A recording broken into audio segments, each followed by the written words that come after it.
Sejam todos muito bem-vindos a mais um episódio do Passando Plantão Podcast. Estamos aqui num cenário diferente hoje, né, careca? Ambiente diferente, Você né? tá brincando, cara. Eu tô ficando metido Ó. aqui.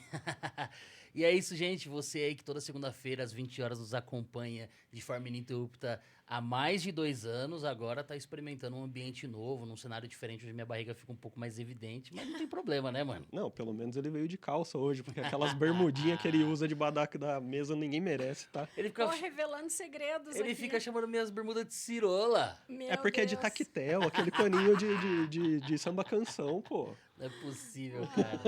Mas você tá bem, mano? Tô muito bom, muito bom. E você, como que tá? Bom demais. Hoje é gravado. Hoje é gravado. Mas hoje, o dia que esse episódio vai ao ar, num momento desse, muito provavelmente eu esteja comendo aí alguns quilos de carne, comemorando meus 35 anos de idade, né, meu amigo? Parabéns. Muito obrigado. 11 de novembro, meu aniversário. Então, deixa os parabéns pra mim aí, que depois eu vou ler no chat. Depois, que uma hora dessa eu tô comemorando com a minha família, né? Eu espero que eu esteja comendo carne também, tá? Ué, se quiser, vambora, filho. Ah, então tá bom, é isso. Tem que ir naquela churrascaria boa daquele ano lá, lembra? Pô, a gente podia ver uma legal pra ir de Porra, novo, hein? Bom demais. Tá convidado, hein? Vai estar no Olha, Brasil? Tá lembrando que eu sou gaúcha, né? Então o Ai. churrasco tem que ser altíssimo padrão pra eu dizer que esse churrasco vai estar bom, hein? É difícil agradar um Mas gaúcho, hein? esse ano vou te dever, porque dia 11 de novembro não estarei aqui. Tudo bem, mas ó, me fez lembrar, quando eu fui ministrar um curso em Porto Alegre, o pessoal fez uma costela de chão pra mim lá. Padrão. Que é Gente, o osso não cabia no prato, cara. Era o coffee break do curso, foi o costela de chão?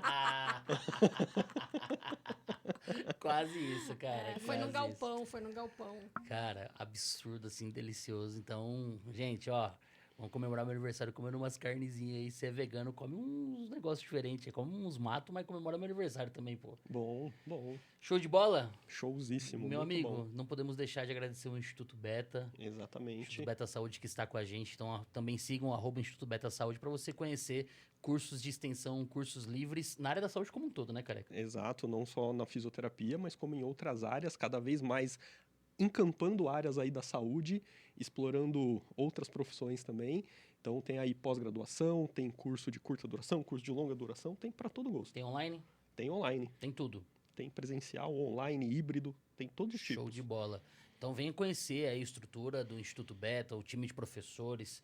A gente já recebeu alguns professores aqui do Instituto Beta, antes do Instituto Beta estar com a gente, né? Exatamente. Então é um prazer com a gente, para nós termos o Instituto Beta apoiando Passando Plantão Podcast. Então conheçam o trabalho, os cursos, as pós-graduações que o Instituto Beta Saúde oferece para você, profissional da saúde, tá? E fono, tá na hora lá, né? Falar com o Beto aí. Eu perguntei hoje pro Beto, falei assim, Beto, já tem curso só de fono? Ele falou assim, ó, só de fono ainda não, Ainda. mas já tem cursos que fonos dão aula junto nesses cursos para então. ampliar esse espectro multidisciplinar. Fechou. Essa era a minha primeira pergunta. Eu sei que eu tô aqui hoje para falar, para responder talvez, mas essa era a minha pergunta. Tem curso de fono, da área de fono? E ele falou que Importante. ele já começou a pensar nisso, inclusive. É lógico, pô. O mercado da fono é gigantesco, tá? E E tem gente muito boa trabalhando, fazendo coisa boa em diferentes áreas e é importante. Eu vou te falar que a gente aqui tem recebido, inclusive você é mais uma dessas convidadas que, olha, é o altíssimo escalão da fonoaudiologia internacional, que, ó, só Não é? convidado muito, muito especial, né, cara? Não, bom demais, meu. A galera da fono que veio aqui até agora não tem o que falar. É verdade. É o topo do topo. E eu adoro trabalhar com fono, né? E eu adoro trabalhar com físio, então a gente está no lugar certo, né? Ah, que bom. Ufa, já fiquei mais tranquilo eu agora. fico orgulhosa de vocês falarem isso dos meus colegas, né? Eu fico muito orgulhosa da fonoaudiologia brasileira. Uhum. Não, é muito legal. E é engraçado que ao longo desses episódios com as fonos, a gente foi descobrindo, porque para mim, muitas fonos trabalhavam com disfagia. E Né? a gente foi descobrindo que é só um pedacinho das fonos que trabalham com disfagia. Me surpreendeu, porque Foi eu trabalho em surpreendente. hospital, né? Então, pra gente é muito comum esse A sua amostra é trabalho. viciada, né? Você tá lá trabalhando com gente que trabalha com disfagia, né? A pesquisadora já veio. A sua amostra é viciada. Eu adorei esse termo. Ai, Ó, vou apresentar oficialmente a Renata pra gente poder tocar o nosso papo. Mas, ó, apresenta como convidado internacional, cara. Claro, pô. Não, eu fiquei com uma dúvida, esqueci de tirar no começo do episódio. Antes da gente começar, eu vou ter que tirar agora. fala aí. Por como pronuncia corretamente o sobrenome, né? Porque eu ia falar Renata Mankops. Ou Mancops. Mankops. Aí, ó, tá E vendo? no Canadá, como que o pessoal fala? Mancops. Tá tranquilo. O problema é o Renata. Porque eles pensam, se eu digo que o meu nome é Renata, eles pensam que o meu nome começa com H. Então, quando eles olham o meu nome, eles dizem que o meu nome é Renata. Então, Renata Mankops. yes. Me chama de exactly. Lord. Me chama de Lord. Ó, a Rê é fonoaudióloga pelo Instituto Metodista, mestrado pela Universidade Federal do Rio Grande do Sul, doutorado pela Universidade Federal de Santa Catarina, foi professora da Universidade Federal de Santa Maria, foi fazer pós-doutorado na University Health Network, e aí, como ela é muito top, acabou ficando. O pessoal sequestrou ela e teve que ficar. Devolve. Pelo amor de Deus, devolve. Preciso dizer que não estaremos aceitando. não estaremos aceitando a sua solicitação. Pi, pi. Renata, muito obrigado por ter aceito o nosso convite. Bem-vindo ao Passando Plantão. Obrigada, gente. Eu estou muito feliz de estar aqui, porque eu acho que já faz um tempo que o Ivens tinha me convidado, né? A gente tinha falado online e, bem, tinha planejado algumas vindas para o Brasil, que acabaram não acontecendo. E nessa vinda, que foi uma vinda relâmpago, assim, porque eu vim a trabalho, né? Trabalhei uma semana em Campinas, posso falar disso depois, contar, na Unicamp. E aí tive esses dias, assim, super breves, de um pouquinho de tempo para ir visitar minha família, que, puxa, prioridade total, né? Sim. E aí fiquei feliz que a gente finalmente conseguiu, né, agendar e eu estar aqui com vocês. Muito obrigada pelo convite, pela consideração. Imagina, o prazer é nosso te receber.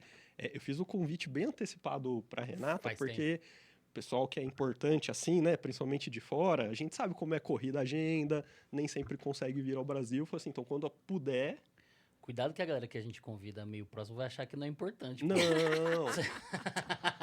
O pessoal sabe como é, o pessoal sabe. Não, mas eu achei bacana, porque a primeira coisa que eu disse pro Ivens foi, ok, vamos, quando que a gente pode gravar? Porque eu imaginei que a gente ia fazer online, né? E o Ivens disse, não, é presencial, tem que estar no estúdio e tal. Eu disse, bom, então a gente vai ter que esperar para encaixar aí uma das idas. Aí já falei, ó, quando você tiver uma previsão de vir ao Brasil, já avisa pra gente ver se vai dar certo, tal, né? E, pô, como a Rê falou que veio num período curto, ela veio com a agenda lotada, né? Imagina, né? Além de visitar a família, todo o compromisso de trabalho que ela teve. E a gente sequestrou um tempinho dela aqui, antes dela ir pro aeroporto. Daqui a pouco ela tá saindo daqui do estúdio e indo pro aeroporto pra ir embora. Exatamente isso que eu ia falar. Isso que mostra que, de fato, ela tá muito disponível pra gente que vai sair daqui correndo pra pegar um voo pra voltar pra casa, que é o voo. Eu acho, já falando um pouquinho de mim, talvez, e eu estou aqui porque eu queria estar aqui, né? E uma das coisas que é um compromisso que talvez eu mesma tenha criado desde que eu fui embora é que todas as oportunidades, ou né, as boas oportunidades que eu tenho de poder devolver para o Brasil, entende? Aquilo que eu estou fazendo lá fora, ou que seja compartilhar a caminhada para quem está escutando e, puxa, eu tenho vontade de fazer isso, como, né?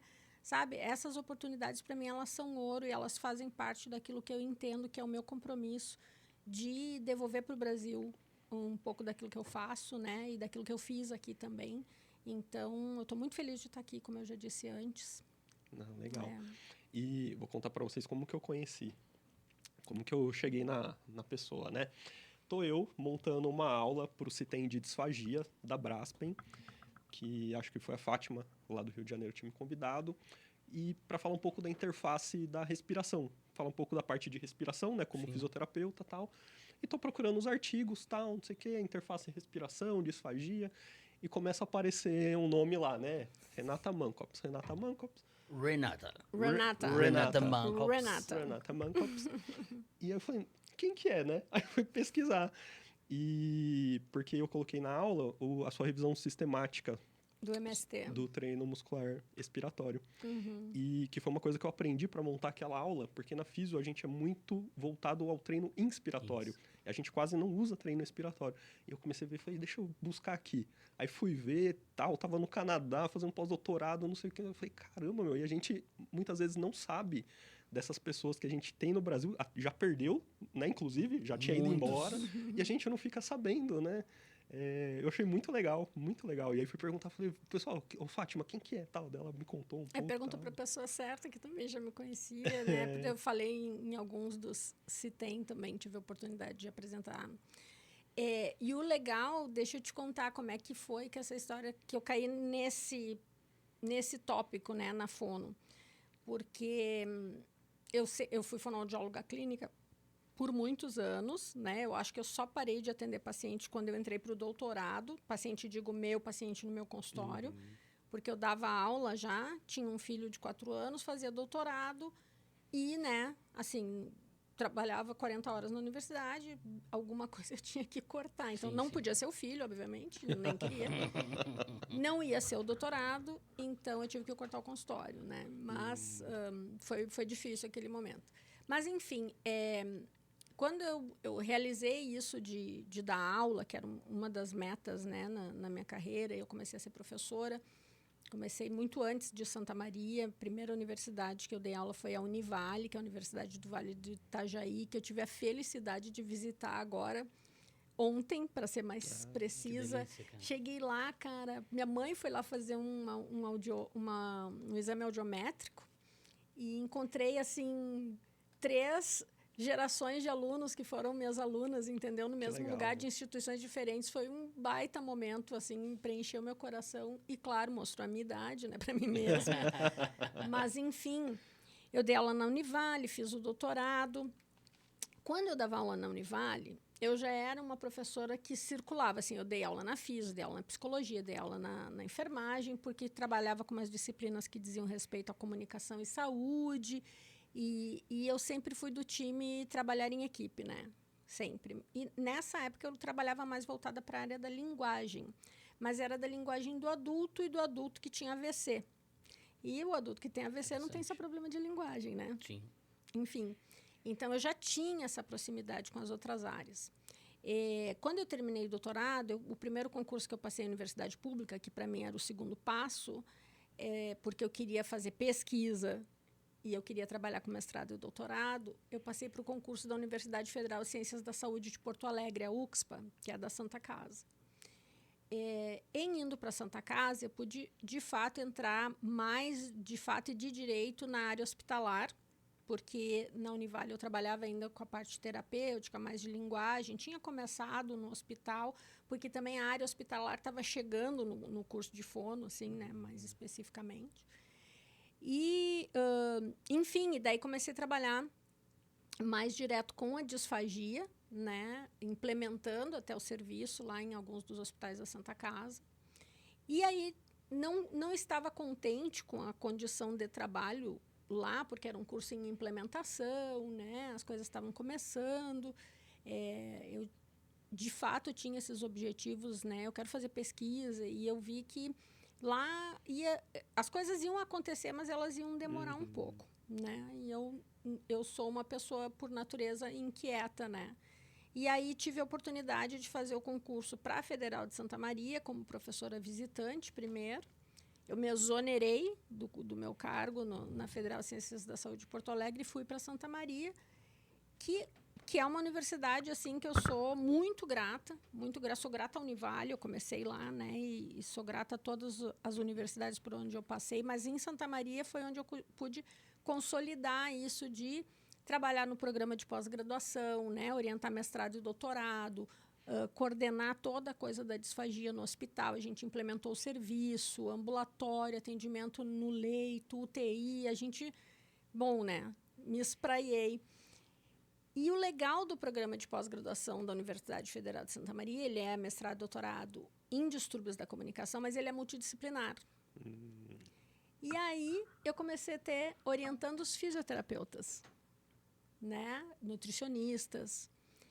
E também pela oportunidade de trabalhar com alguns professores da fisioterapia lá, com o programa pulmonar, programa de reabilitação pulmonar, que em si tem um foco multidisciplinar, por pensar reabilitação, né? Todo, Desse né? jeito. E isso foi maravilhoso. E foi, na verdade, foi daí que o tópico hoje, digamos que é o tópico que me ocupa mais, né, em pesquisa, surgiu. E o mais legal é que as questões que a gente foi pesquisando no meu grupo de pesquisa lá, elas vieram exatamente disso, do contato com os alunos de mestrado e doutorado, com a prática com os pacientes no hospital. Ah, mas e como é que faz isso? Ah, mas a gente tem que pensar nisso. E pensar junto, né? Então, foi muito legal isso. Assim como tu diz, né? Tu estava preparando uma aula para falar e viu que a Fono tinha uma coisa ali e a gente teve a oportunidade de construir juntos, né? Essa discussão, né? Que não tem fim, que a gente está nela aí já faz bastante tempo, no mínimo mais de 10 anos, né? Isso me chamou a atenção, assim, que, sei lá, 90% dos artigos nesse tema de treino expiratório são de fonos. Seja no Brasil ou fora do Brasil, partem da fono, assim. Me chamou bastante atenção quando eu comecei a procurar, a ler. Tem bastante estudo nos AVCs também, sobre esse tópico, doentes neurológicos de uma forma geral. E eu achei bem legal, assim, saber, nossa, pô, legal saber que isso aqui tá acontecendo, né? Porque é uma coisa que tava muito fora da minha visão, assim, ainda mais partindo da fono. É porque aí vem aquilo que é você pensar na fisiologia, né, no mecanismo. Então, eu acho que a fonoaudiologia, a físio e a fono, elas têm uma origem talvez parecida, né, no sentido daquilo que envolve a reabilitação. Mas eu vejo que a físio, claro, ela talvez tenha avançado mais rápido e tenha sido reconhecida e tem um reconhecimento maior. Tanto que tem gente que diz assim, é a fono, aquela que faz a fisioterapia da voz. Nossa, A gente que tem que ir lá absurdo falar dizer, isso, a cara. fono faz a fonoterapia da voz, né, pessoal? Então, assim, mas por associar essa coisa à fisioterapia, né, acabou, eu acho que se colocando mais no mercado, mais rapidamente, as pessoas reconhecendo. E a fono, eu acho que eu vim de um tempo que a fono prescindia de tecnologias, né? Era muito empírico, assim, era tudo muito faz desse jeito, funcionou, né? Acho que daí que nasceu a sementinha também, o desejo de querer ser pesquisadora, né? É assim que faz, sopra aqui, repete ali, sabe? E, enfim, eu acho que na medida em que a gente também foi se aproximando e vendo os instrumentos, as ferramentas, a gente foi pensando sobre elas. Não, mas só um pouquinho, mas se isso aqui faz isso, se eu fizer assim, né? E eu acho que... Eu me lembro disso com a história do Respiron, né? De fazer o Respiron virar de cabeça para baixo, que tem um artigo nosso que foi bem isso, entendeu? Tá, mas só um pouquinho, como que é isso? Faz Respiron? Aí, não faz, mas... Tudo que era fono fazia o Respiron de cabeça para baixo, como eu digo, né? Mas então, o que acontece fazendo o Respiron desse jeito? E é bom e não é bom? E, enfim, a gente sabe todas as limitações do Respiron. Mas era o desejo genuíno de tentar ver, bom, então vamos ver como que funciona. E a gente acabou publicando esse artigo que ninguém tinha publicado, entendeu? Dos efeitos do Respiron. E o que diz no esse exercício. artigo? Respirou um assunto polêmico com a gente, né, cara? Não. Claro, naquela época, a gente sabe, né, o Respiron não tem carga, toda essa questão que a gente carga está de é acordo. linear total, depende de total fluxo, linear. né? Mas a gente pensava que a gente queria ter alguma coisa para fazer o treino expiratório, né? E aí a gente virava o Respiron. E aí virava. Né? E fazia. E não atingiu o resultado que vocês esperavam. Na verdade, eu acho que naquela época a gente nem sabia direito qual era o resultado que a gente queria, né? Então, o que eu comecei a fazer, que foi um outro presente que eu tive na Universidade Federal de Santa Maria, é que eu tive a oportunidade de começar a trabalhar efetivamente com videofluoroscopia da deglutição, que é outro dos tópicos da minha pesquisa, né? Videofluoroscopia da deglutição é um exame que se faz no serviço de radiologia, né? E é basicamente um raio-x dinâmico da deglutição, em que você pode ver o alimento desde o momento que ele é colocado na boca até o momento que ele chega no estômago, né? E, em se tratando de videofluoroscopia da deglutição em pesquisa, você pode fazer medidas quantitativas da deglutição. Legal. E isso traz, né, um nível de precisão da informação, um nível de qualidade do dado, que é diferente de, faz porque na minha prática funciona, usa porque, né? Então, é um dos exames instrumentais que a gente tem, assim como a gente tem a nasoendoscopia da deglutição, que é um outro exame, mas eles são... Videofluoroscopia é tida como padrão ouro, né? Tem gente que chama de exame objetivo, que eu não concordo, ele não é um exame objetivo da deglutição, porque ele é examinador dependente, ele depende da experiência do examinador, né? Então, mas ele é, sim, um exame que nos dá muito... A gente esteve agora, então, na Unicamp, né? Uma semana atrás, eu e a doutora Catrine Steele, que é a minha chefe, para dar o treinamento do método ASPECT, que é o método que ela criou de análise quantitativa da deglutição. Quando eu era pequena, lá em Barbacena, né, que eu estava lá em Santa Maria, e eu bati na porta dos radiologistas e disse, tem um equipamento aqui, por que vocês não fazem videofluoroscopia? Eles me disseram, a gente não faz porque não tem ninguém que saiba fazer. Eu falei, tá, mas então eu vou aprender e vou fazer. E eles, então tá. E aí eu fiz, né, procurei me gabaritar, né, aprender a fazer, e a gente começou a fazer o exame lá. E comecei a fazer o exame e comecei a estudar medida quantitativa, tá? Como é que a gente pode analisar? E aí, como tu, né, a gente vai estudando e aí começa a aparecer um nome nos artigos que era o nome da doutora Catrine Steele. E eu disse, mas eu preciso falar com essa pessoa. Eu a conheci por você também. Eu não conhecia, não era uma das fonos fora do Brasil que estava no meu radar. E aí eu vi que estava no laboratório dela lá. Falei, deixa eu dar uma olhada aqui. E eu vi que a mulher ela tá no só mundo entre inteiro. as top 5 da área da disfagia no mundo, né? E aí, ainda bem que eu não tinha essa clareza naquela época, porque aí eu mandei um e-mail para ela. Oi, tudo bem? Meu nome é Renata, eu sou professora aqui no interior do Rio Grande do Sul. Eu estou pesquisando isso, eu gostaria de falar mais com você, nananana.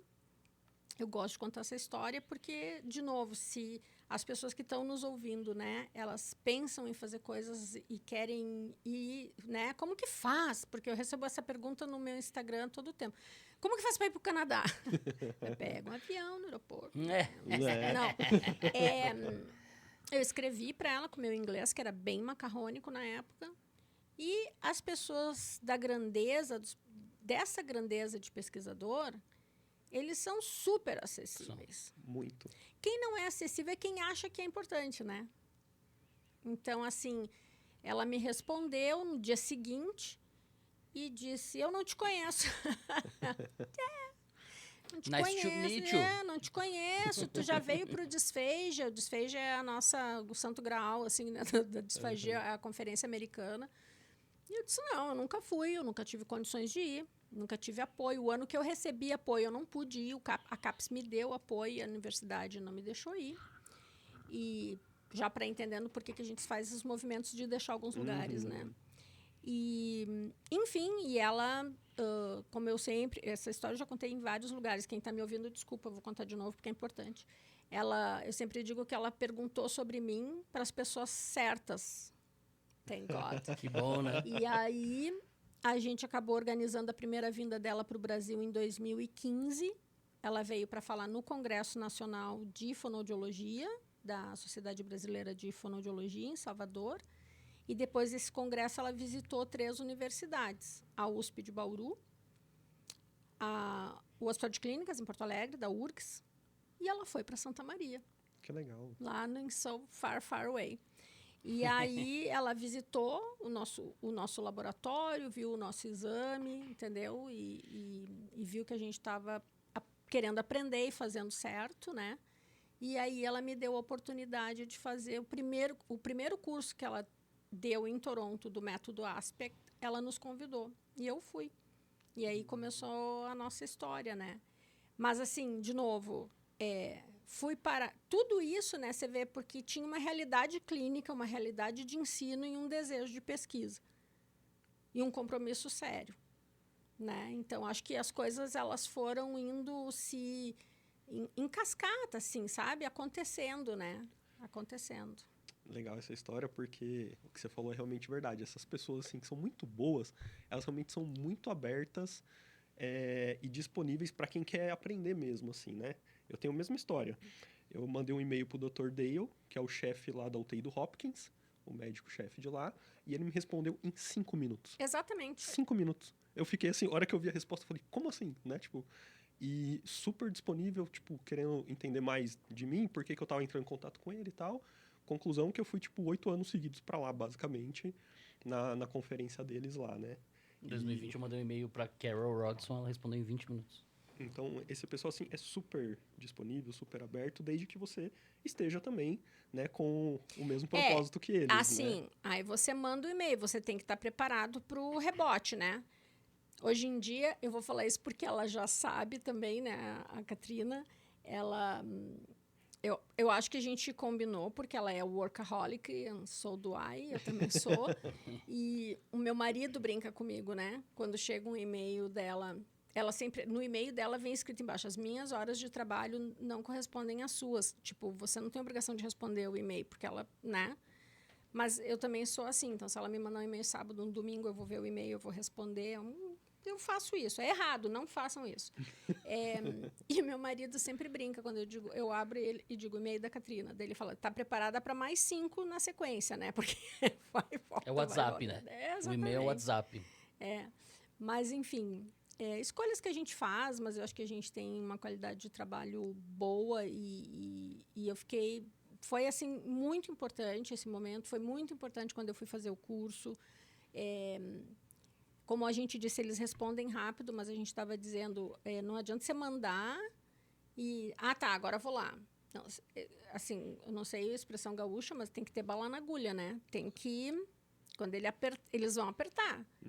E tem que sair alguma coisa, né? Eu acabei contando semana passada para ela isso, ela não sabia, né? Que na semana que eu fui para fazer esse curso, eu já fui com a ideia de perguntar a ela se ela poderia me orientar num pós-doutorado. A primeira coisa que ela não entendeu relativo ao pós-doutorado, e eu entendi depois estando lá, é que pós-doutorado no Canadá, nos Estados Unidos, é uma coisa que o aluno termina o doutorado e vai fazer pós-doutorado. É quase como uma sequência de você terminar o doutorado e você fica lá. Você pode ficar de 1 a 4 anos, 1 a 3 anos, fazendo pesquisa, que é quando você vai qualificar mais, tentar desenvolver suas skills para ser um pesquisador um pouco mais independente. E ela não entendia por que eu, sendo professora numa universidade, tendo o meu laboratório de pesquisas, meu grupo de pesquisa, por que eu queria fazer pós-doutorado? Porque ela entendia aquilo como uma atividade júnior, assim, que não era da... De quem está se preparando. Exatamente. Aí eu expliquei para ela que aqui a gente não via assim, que aqui era exatamente diferente. A gente via assim, o professor, depois de ter um certo percurso, ele saía 1 ano, 2 anos e ia fazer uma pesquisa com um pesquisador de alto calibre, né, sobre algum tópico. Enfim, mas o fato é que, tendo entendido isso, ela disse para mim, e eu estava nessa, você falou de aniversário, era em junho, meu aniversário é 13 de junho, eu estava lá no dia do meu aniversário, todo mundo me mandando mensagem de que, legal, você está em Toronto no dia do seu aniversário, comemora. É super low profile aniversário no Canadá. Isso eu não gosto do Canadá. É tipo, seu aniversário, parabéns. Parabéns. Valeu. Deu, é isso. Só virou o calendário. E eu sou aquela pessoa que num mês antes eu tô anunciando para todo mundo que eu tô de aniversário no mês, entendeu? Brasileira, pô. Não, eu amo fazer aniversário. Aí eu estava lá no meu aniversário, sem, né, toda a festinha que eu gostaria. E ela disse para mim, tá bem. Ela falou, você quer fazer pós-doutorado? Ela falou, tá bom, então você me apresenta um projeto? Ela falou, você escreve aí umas ideias iniciais e vamos ver. Aí eu falei, tá bem, assim, título, objetivo, né? A ideia. Ela falou, não, um pouco mais, né? Ela falou, metodologia. E eu, ela disse, eu vou te dar a template. Você faz a template. Eu, tá bom.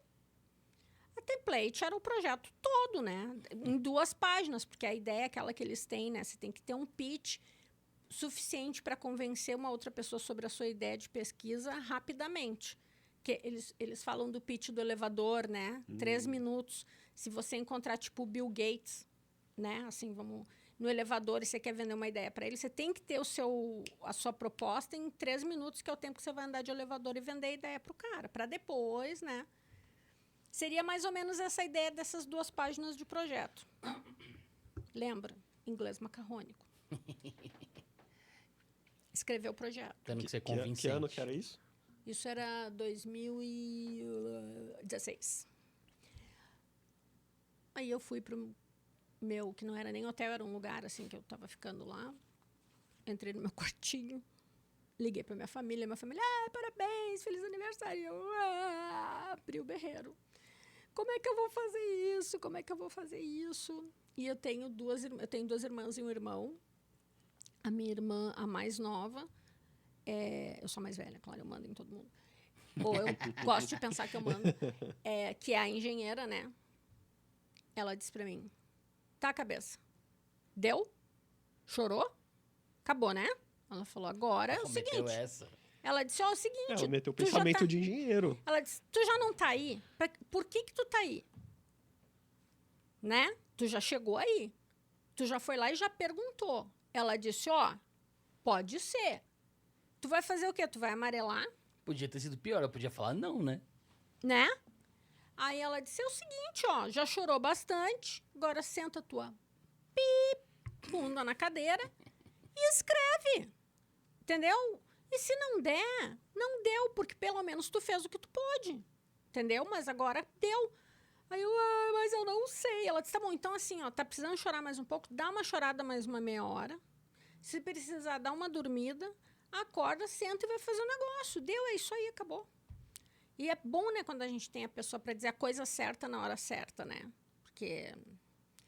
E eu gosto de contar isso também porque uma vez eu lembro, assim, os alunos, eles acham que a gente não sofre, né? Não, Ou assim, que a gente sabe tudo. Você Eu já lembro de nasceu uma no alu- laboratório lá no Canadá. A aluna perguntou... Uma vez eu lembro de uma aluna que perguntou assim para mim, professora, mas a senhora prepara a aula? Eu... Como assim? Ela assim, professora, para mim, vocês, os professores, eles só vêm aqui e dão aula. Eu falei, jovem, vem cá, minha jovem. Olha que interessante, em 2016 já tinha formado quantos alunos? Montones. Então, já havia aquela impressão, né? Da Renata Master Plus Advanced de Scientific. Extra cream, É, queijo duplo, E não. que tava chorando com Professora medo de universidade federal, Sim, que todo mundo acha que é, né? Tipo, e chorando com a A insegurança gente de é perder gente uma pra oportunidade, caramba, né? entendeu? A gente é gente. pois é. Enfim, porque é uma expectativa que, claro, a gente coloca na gente mesmo. Eu tenho um problema seríssimo com isso. Eu sempre coloco a expectativa em mim, né? Então, eu sei que eu sou super exigente comigo mesma. Mas, enfim, escrevi o que eu pude, o que foi possível. Acho que ela marcou horário comigo para ler o que eu tinha escrito. E nisso o curso acontecendo lá, né? Eu indo fazer o curso, escrevendo, indo fazer o curso, escrevendo o tal do projeto. Meu Deus, que agonia, cara. Que já era com DPOC, já era com MST, eu já botei tudo junto, entendeu? Lá, vamos ver, né? Alguma coisa vai dar. Se ela tirar alguma coisa, pelo menos eu botei de sobra, né? E os 2 minutos mais longos da minha vida, sei lá se foram 2, 3, 4, não sei quantos minutos foram, mas assim, eu simplesmente não respirava, né? Porque eu cheguei na frente da sala dela e ela foi ler. Primeiro, eu cheguei na sala dela, a gente começou a conversar, e aí eu falei, não sei o que. Eu falei, a gente fez um artigo sobre isso. Quando eu disse um artigo sobre isso, ela virou pro computador dela e disse, qual? E abriu uma pasta que tinha o meu nome com todos os artigos que eu já tinha publicado. Tá merda. Esse artigo tem problema, ela falou. Esse artigo tem problema na metodologia, na estatística. Acabou com o artigo. Gente, mas é o FBI da ciência, pelo amor de Big Deus. Brother, eu fui mais chão. Eu tava naquela humildezinha, então eu pensei, pô, Big Brother da ciência, né? E ela, assim, em 2 minutos, acabou com o meu artigo, com o nosso artigo, né? Não era só meu dos meus alunos, mas enfim. Mas, justamente, a crítica era justa. E eu disse para ela, exatamente, eu disse, é por isso que eu tô aqui. Porque eu preciso aprender, porque tá faltando alguma coisa, né? E ela começou a ler, como eu disse, os 2 minutos mais longos da minha vida. Ela lendo aquele silêncio, eu não conseguia respirar, né? E quando ela terminou de ler, ela disse, temos um projeto. Yes, we have a project. E eu disse, sorry? Sério, eu perguntei 3 vezes. Ela ri até hoje. Eu perguntei, você está dizendo que sim, que é um projeto que você vai me orientar? Sim. É o famoso, Tem eu não certeza. entendi o que você falou. Você pode repetir, por favor? Você pode repetir aqui no WhatsApp pra minha mãe? Pode repetir Pode em português assinar aqui agora? já no Pode falar em português agora, por favor? É. E, enfim, porque não é simples, não é trivial, entendeu? Eu realmente estava dando um passo a mais, né? Estava saindo da zona de conforto totalmente, né? E claro que ela foi super generosa, porque eu tenho certeza, né? Ela mesma hoje fala que quando ela comenta dos artigos, né? Ela diz, Renata, eu tenho certeza que esse artigo tu mesma olha e, claro, já vê que não era isso. Mas o que ela não sabia, que eu contei para ela semana passada, foi que eu estava chorando, né? Naqueles dias. E ela, não era para te chorar. Eu falei, mas eu chorei, né? Paciência. Com aquela frieza canadense, né? Mas sabe que ela é canadense. E, na verdade, ela não é canadense, ela é nascida na Inglaterra. Mas ela ela cresceu. Ela cresceu. Só piorou. Ela cresceu no Canadá, mas ela é um ser humano fantástico. Que assim, legal. Ela é uma pessoa realmente muito especial, acolhedora, né? Ela cresce, ela quer crescer e ela quer levar todo mundo junto. E eu acho que isso é um dos fatores que nos identifica, porque isso era o que eu tentava fazer aqui no meu cenário, né? Mas isso é característica dos gigantes, né? Os gigantes, Então, eles não querem só eles se destacarem, eles querem trazer as pessoas exatamente. juntas, porque eles sabem que isso vai ajudar, inclusive ele, a chegar lá. Porque no não é topo. sobre eles, né? É sobre ciência, sabe? Sim. E ela, esse ano, vai receber a honraria, uma das honrarias mais importantes na área de fonoaudiologia. Ela vai receber o prêmio ASHA Honors em dezembro. Agora, a gente tem a conferência americana da ASHA, que é a Associação Americana de Fonoaudiologia. E ela é uma das pessoas que recebeu, né, a indicação. E eu fiquei muito feliz porque eu tive a oportunidade de ser uma das pessoas que eles solicitam, a ASHA solicita para algumas pessoas escreverem, né, sobre a pessoa, para dizer por que aquela pessoa merece, né? E eu achei que, para mim, assim, foi muito importante ter tido essa oportunidade também de poder dizer, né, do meu jeito, de onde eu vejo, de onde eu vim, né? Mulher, pesquisadora, latino-americana, sabe? A contribuição, assim, o exemplo dela também como uma mulher que suporta mulheres na ciência. E eu vou estar lá, porque eu mandei um trabalho para a ASHA sobre a sessão que eu vou falar na ASHA em dezembro, o que a gente sabe sobre disfagia e DPOC, que a gente aprendeu até agora. O público da ASHA é um público mais clínico, né? Não é tanto de pesquisa, que é um pouco do artigo que eu publiquei sobre isso, também falando bem do percurso de trabalho que a gente teve aqui no Brasil. E numa sessão de 1 hora, então também acho que é muito legal. Legal. Para poder contar um pouco disso que a gente está fazendo, né? E nessa área. Porque a outra coisa que eu penso sobre pesquisa é... Eu lembro de um professor meu do cursinho, de matemática, que dizia assim, ele disse uma vez, especialista é o cara que cada vez sabe mais sobre menos, até o ponto que ele sabe tudo sobre nada. E eu fiquei, sabe, isso ficou na minha cabeça, né? E eu nem sei se eu pensava em ser fonoaudióloga quando eu ouvi isso, né? Mas em sendo fonoaudióloga, as minhas questões sempre vieram da clínica, né? E quando vira, porque o especialista, porque o generalista, essa discussão, assim, eu acho que tem lugar para tudo isso. Só que eu acho que o especialista, ele não é o cara que sabe cada vez mais sobre menos. Ele não pode ser esse cara, né? Ele tem que saber e o que acontece na pesquisa, de alguma forma tem que tocar a realidade. Claro que a tradução, né, a transferência do que a gente faz na pesquisa para a clínica, ela não é direta, e não é trivial, e não é simples. Mas o meu desejo, né, com a minha pesquisa, é sempre que alguma coisa possa chegar na clínica, né? Possa ter efeito na clínica, assim, possa fazer diferença para o atendimento dos pacientes e para os profissionais, né, da área. Então, para mim também, essa sessão lá da ASHA tem um pouco de fazer esse, como é que a gente diz? Esse check, né, na lista, assim, de poder compartilhar um pouco com os clínicos, né? Eu acho assim, Renata, que a gente está vivendo uma transição cultural que isso tem se tornado discussão. Não vou falar que isso é hábito, tá?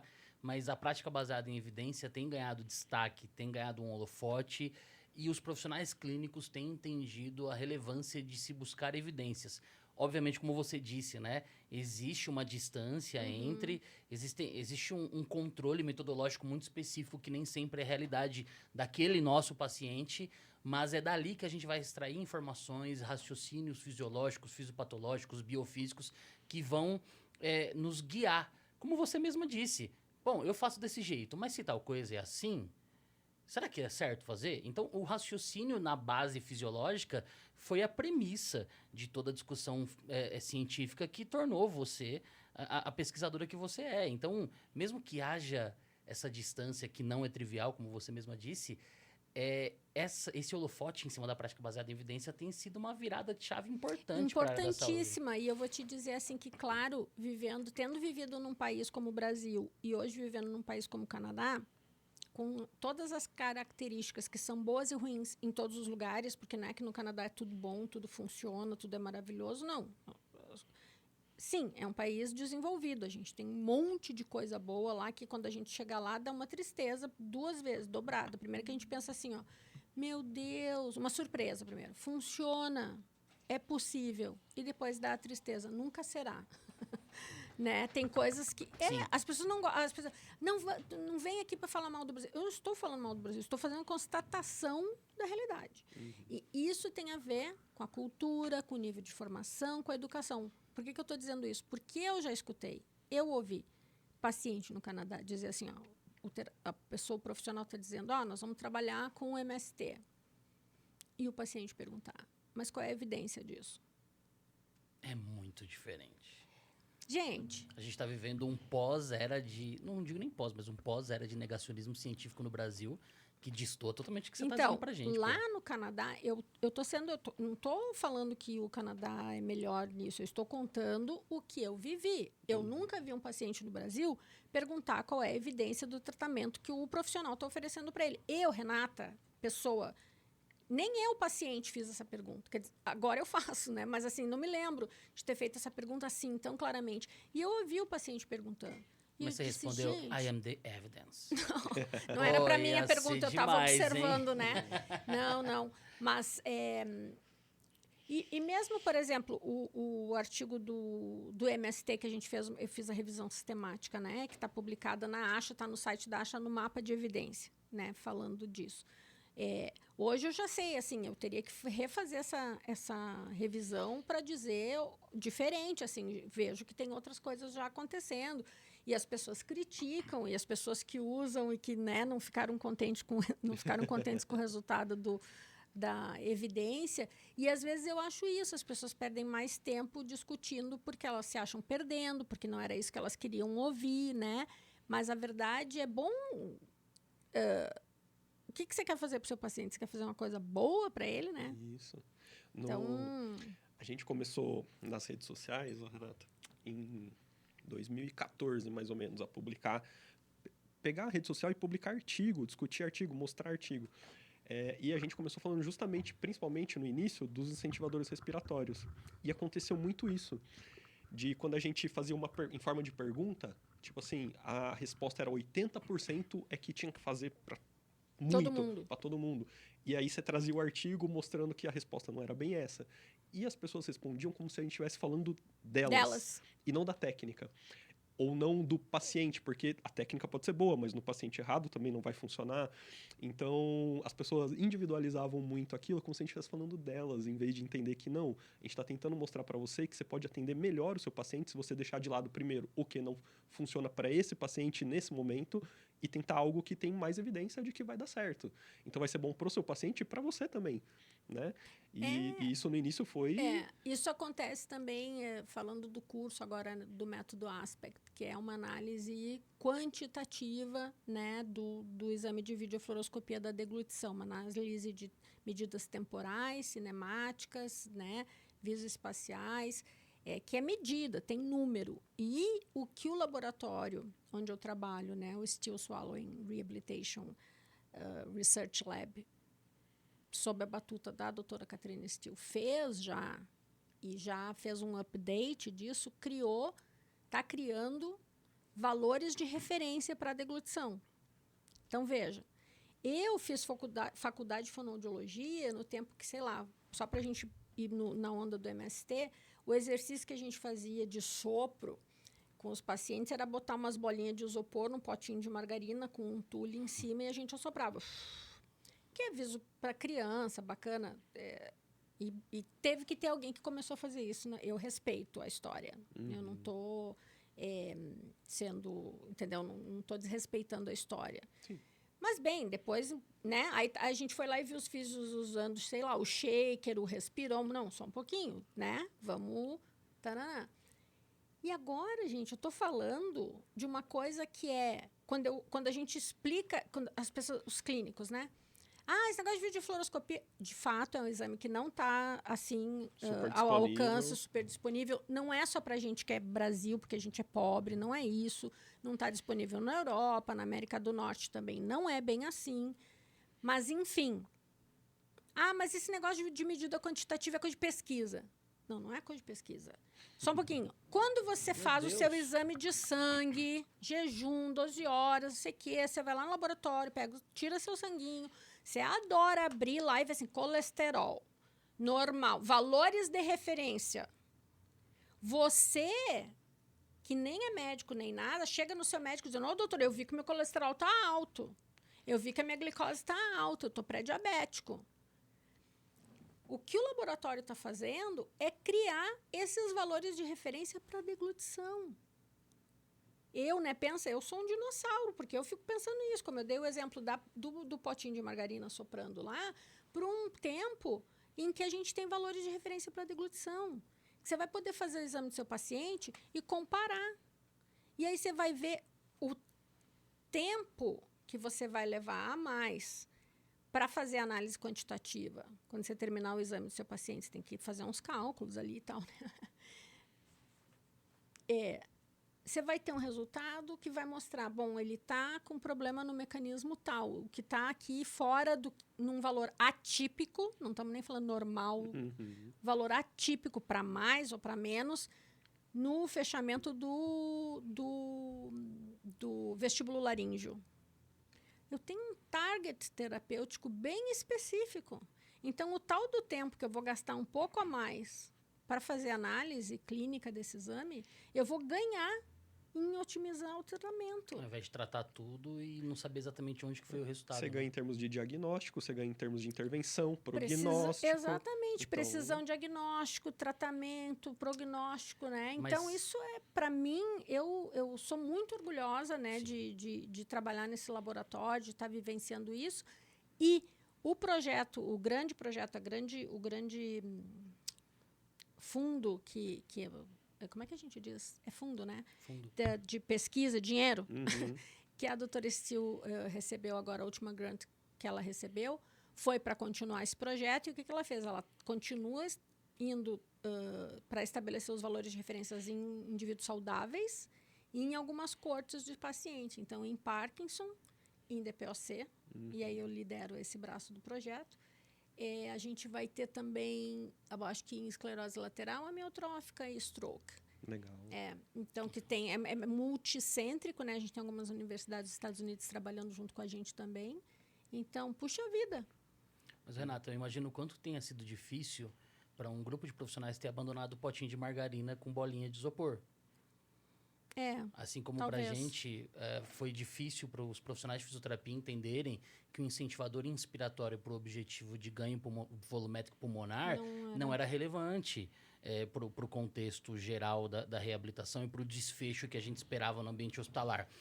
Isso está muito atrelado à instrumentalização da profissão, né? Os profissionais eles vão sentir que aquilo que eles estão fazendo de fato é palpável quando está atrelado a algum tipo de instrumento.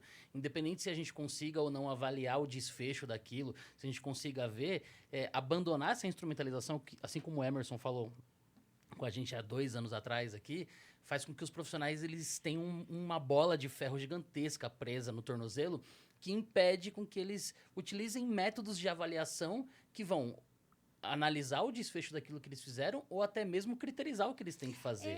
E eu acho que o grupo que faz isso, eu espero que cada vez menos esse grupo seja representativo nas profissões da área da saúde, é aquele grupo que a gente escuta, né, nas aulas. Tá, professora, mas então o que é para fazer? Aí você fala, olha, existem teorias, né? Em algumas outras áreas da fonoaudiologia dela sobre linguagem há bastante, né, muito tempo. A teoria tal diz que é isso, a teoria tal diz que é... Tá, mas qual que é certa? Falei, gente, mas eu não estou aqui na universidade para dizer para vocês qual é a certa. Eu estou aqui para mostrar para vocês que vocês precisam pensar sobre elas. Isso é estar na universidade. E ver o que faz sentido para vocês. E disso vai decorrer o que vocês vão fazer para avaliar, como vocês entendem a doença, como vocês entendem o tratamento. Mas o pessoal não quer, né? O pessoal quer a receita de bolo. Então, assim, não, agora eu fiquei anos fazendo a receita de bolo. Você vem dizer que essa receita não funciona? Tá, então, eles até podem dizer, tá bem, não é para usar isso aqui? Então, qual é a outra receita? Essa é a pergunta que a gente recebe. Porque as pessoas não querem pensar. Mas você sabe o que é interessante? Hoje em dia, eu recebo muito o contrário. A gente bateu tanto nessa tecla que hoje eu recebo foto, vídeo de pessoas falando assim, lá, estão usando o negócio lá, né? Tá tudo errado. Eu falo, não, calma, para isso, desse jeito, é legal, porque a ferramenta é só uma ferramenta. Isso. O como usá-la é você que precisa saber como usar a ferramenta. Não. O martelo, ele pode ser uma ótima ferramenta. Agora, se eu tentar cortar uma mesa com martelo, não vai dar certo. Isso, aí também passava, né, muito por isso, porque a pessoa passa a ter uma... O problema é que falta interpretação de texto. Porque a pessoa começa a fazer aquela leitura unívoca do instrumento. Olha a ferramenta e acha que ela é má por si só, né? Isso. Sem Sim. pensar na história toda. Eu recebo muito foto de, por exemplo, cantor usando, por exemplo, o Respiron ou a capela aeróbica. Aí o cara fala assim, lá, o cantor tá usando o Respiron, pra quê? Né? Tá usando um incentivador respiratório. Eu falo assim, não, mas se é um trabalho orientado por uma fono, por exemplo, pro cantor isso pode ser muito importante, porque o volume pulmonar pra voz, pro cantor pode ser muito importante. Pro meu paciente que fez uma cirurgia abdominal, isso não muda o desfecho para ele não vai sair mais rápido do hospital, ele não vai ter menos complicação pulmonar. Então, você tem que separar para que você está usando, como que você está usando. Os profissionais, eles talvez não entendem qual que é o funcionamento exato do dispositivo e não entendam a base física da coisa. Não dá pra gente negar as evidências, mesmo com N pequeno, mesmo com o viés que a gente tem essas limitações, mas que existe uma carga linear na espirometria de incentivo e que isso, se prescrito da forma adequada, pode trazer um tipo de resultado. Eu tinha uma amiga cantora que cantava no mesmo grupo que eu na igreja, e ela queria muito fazer um treinamento muscular respiratório, mas ela não tinha um dinheiro para comprar um Power Brief. Falei, compra um Respiron. E aí eu tive que fazer toda a orientação para que ela conseguisse gerar um fluxo que fosse o fluxo onde a gente percebesse que haveria uma carga. Guto, ela poderia ter comprado uma mangueira de borracha e ter respirado. Concordo, podia. Só que aquilo era um dispositivo que estava dentro do orçamento dela, entendeu? E aí, entendendo como que é o funcionamento físico da coisa, faz com que você utilize esse dispositivo da forma correta, com o objetivo correto e com as evidências necessárias para a gente concluir que aquilo, de certa forma, vai funcionar. Tem até um passo antes, né? Qual que é o objetivo da intervenção? Então, se minha intervenção é melhorar a força, como que eu faço para ganhar força? Tem que ter uma resistência. Então, qualquer coisa que gere uma resistência é melhor do que respirar sem resistência. Então, um canudinho é legal, um aparelho um pouco mais específico, melhor. Outro mais específico ainda, que me mostre passo a passo a carga, que tem um feedback visual, talvez, para o paciente, é melhor ainda. E junto com isso, eu acho que tem uma outra coisa que vocês falando me lembrou muito a coisa de quando a gente começou a atender esses pacientes com DPOC. Porque foi o seguinte, a gente estava lá no hospital. O programa de residência multiprofissional tinha uma premissa do trabalho interdisciplinar, que eles tinham que ter atuação conjunta em alguma coisa. A professora da fisioterapia, a professora Marisa Bastos, um abraço, professora Marisa, convidou, ela coordenava os residentes no programa de reabilitação pulmonar e convidou a fono. Tem fono, vem aqui, fono. Fono, o que a fono tem a ver com os pacientes do programa de reabilitação pulmonar? Num primeiro momento, a gente pensou, bom, respiração, laringe, voz. Alguma coisa de voz? Pode ser. Então, tá, não era muito a minha área, eu disse, né, vamos ver isso, coisa e tal. E a gente começou a perguntar para os pacientes, né? alguma coisa que fosse relacionada, se tem problema. E esses pacientes tossem. Tosse. Tá, o que isso tem a ver? Foi assim, gente. É importante falar porque é isso, entendeu? Se você está junto, não é porque está no livro, não é porque alguém disse, você tem um paciente com uma necessidade. Ou nem o paciente está sabendo dizer a necessidade, mas alguém está perguntando, você tem como ajudar aqui? O que você sabe que eu não sei, né? Que a gente pode olhar juntos, e claro que se a gente vai olhar juntos, você vai olhar, vocês vão olhar do olhar de vocês aí de fisioterapeuta, eu vou olhar com o meu olhar de fone. E junto, a gente vai ter uma melhor visão daquela realidade, né? Vai criar essa visão em conjunto. E a gente começou com isso, tateando, assim, laringe, voz, tosse, que será, tananã. E a gente perguntava para os pacientes, e os pacientes diziam, não tenho queixa, eu tuço, mas eu sempre tuço, eu tuço de manhã até de noite. A tosse normal, né? Eu tenho doença no pulmão, doutora. Isso, não, e assim, para as alunas, né, não, minha filha, né, porque, olha, as meninas são jovens e tal, não, minha filha, mas isso aí é assim mesmo, eu sempre tuço. Aí eu disse para eles, bem, gente, o que a gente tem que pensar aqui? Paciente com fragilidade no pulmão. É paciente que, né? Assim, a gente tem que proteger essa via aérea. Então, ele está dizendo que não tem problema nenhum, mas ele tosse. E quando o senhor come, o senhor tosse? Ah, sempre. Eu tosso toda a vida. Durante? Não. Às vezes durante eu estou comendo. O senhor engasga? Ah, direto. Entendeu? Porque quando você pergunta, não tem queixa, mas você engasga. Não, mas isso é assim. Eu sempre engasgo. Né? Ou não engasgo, mas sempre tenho tosse depois que eu como. Eu falei, gente, é o seguinte, não dá para... Ele está dizendo que não tem nada, mas não... Este paciente, que eu tenho obrigação de proteger a via aérea, por princípio, eu tenho que mandar para a videofluoroscopia. Ele dizer simplesmente que está tudo bem com toda essa tosse aí, eu não tenho visão de raio-x, eu não tenho como ver. Começamos a mandar os pacientes para a videofluoroscopia da deglutição. Pimba. Paciente com aspiração silente.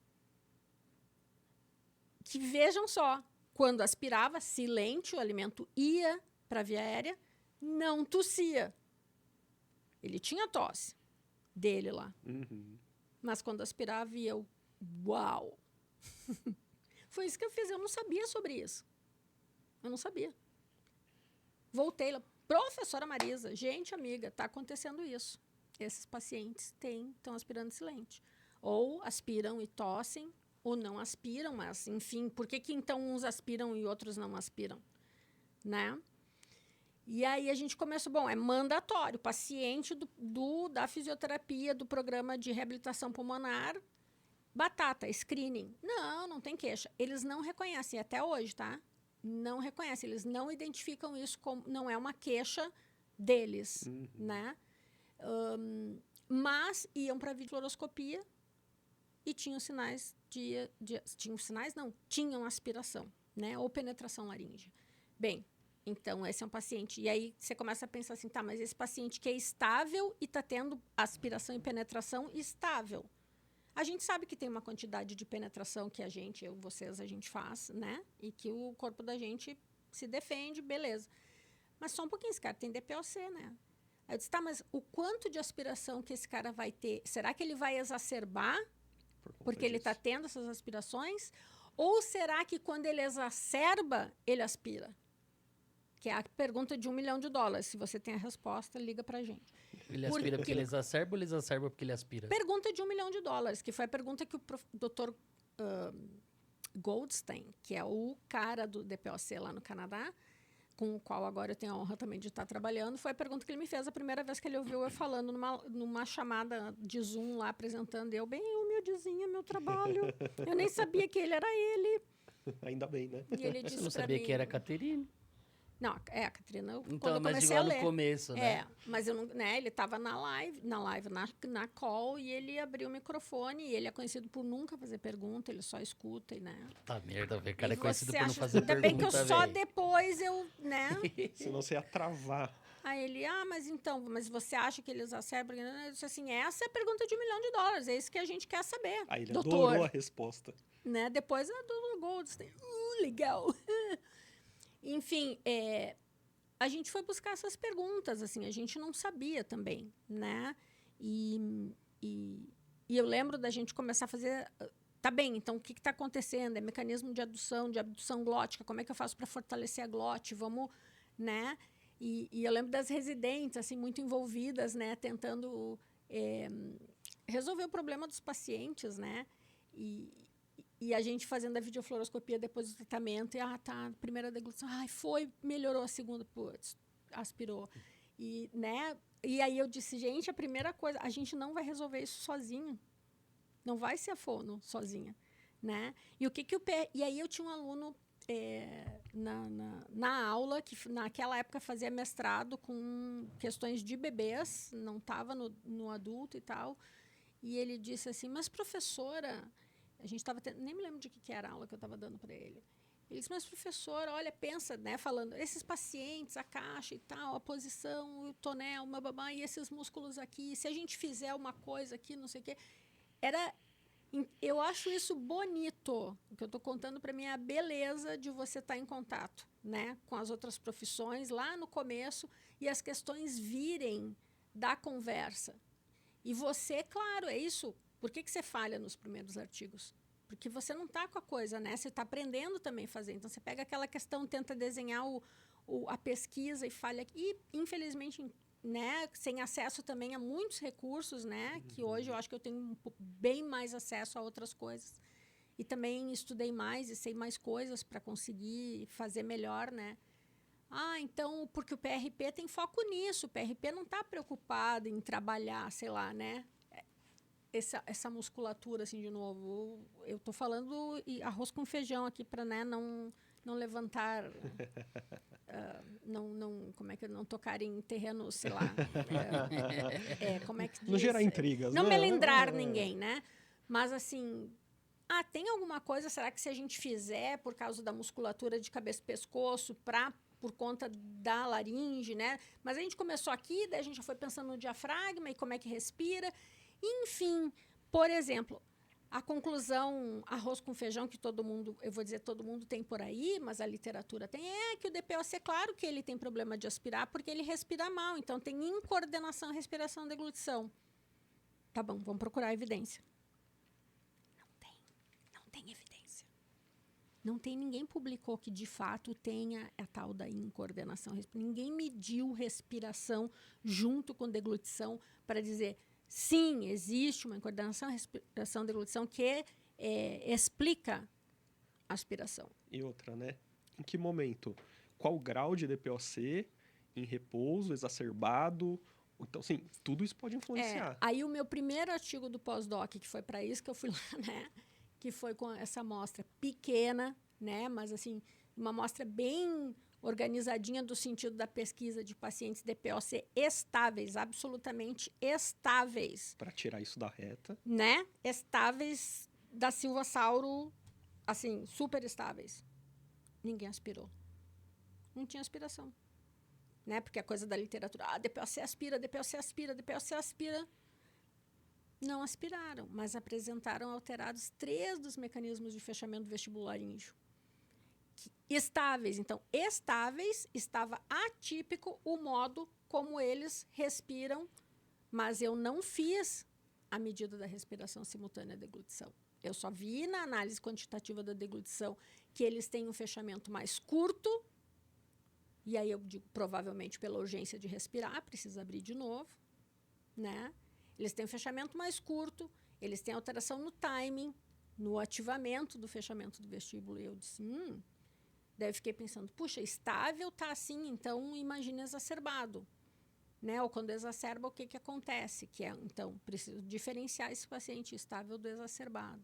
E preciso medir a respiração junto, porque senão não tem como dizer isso.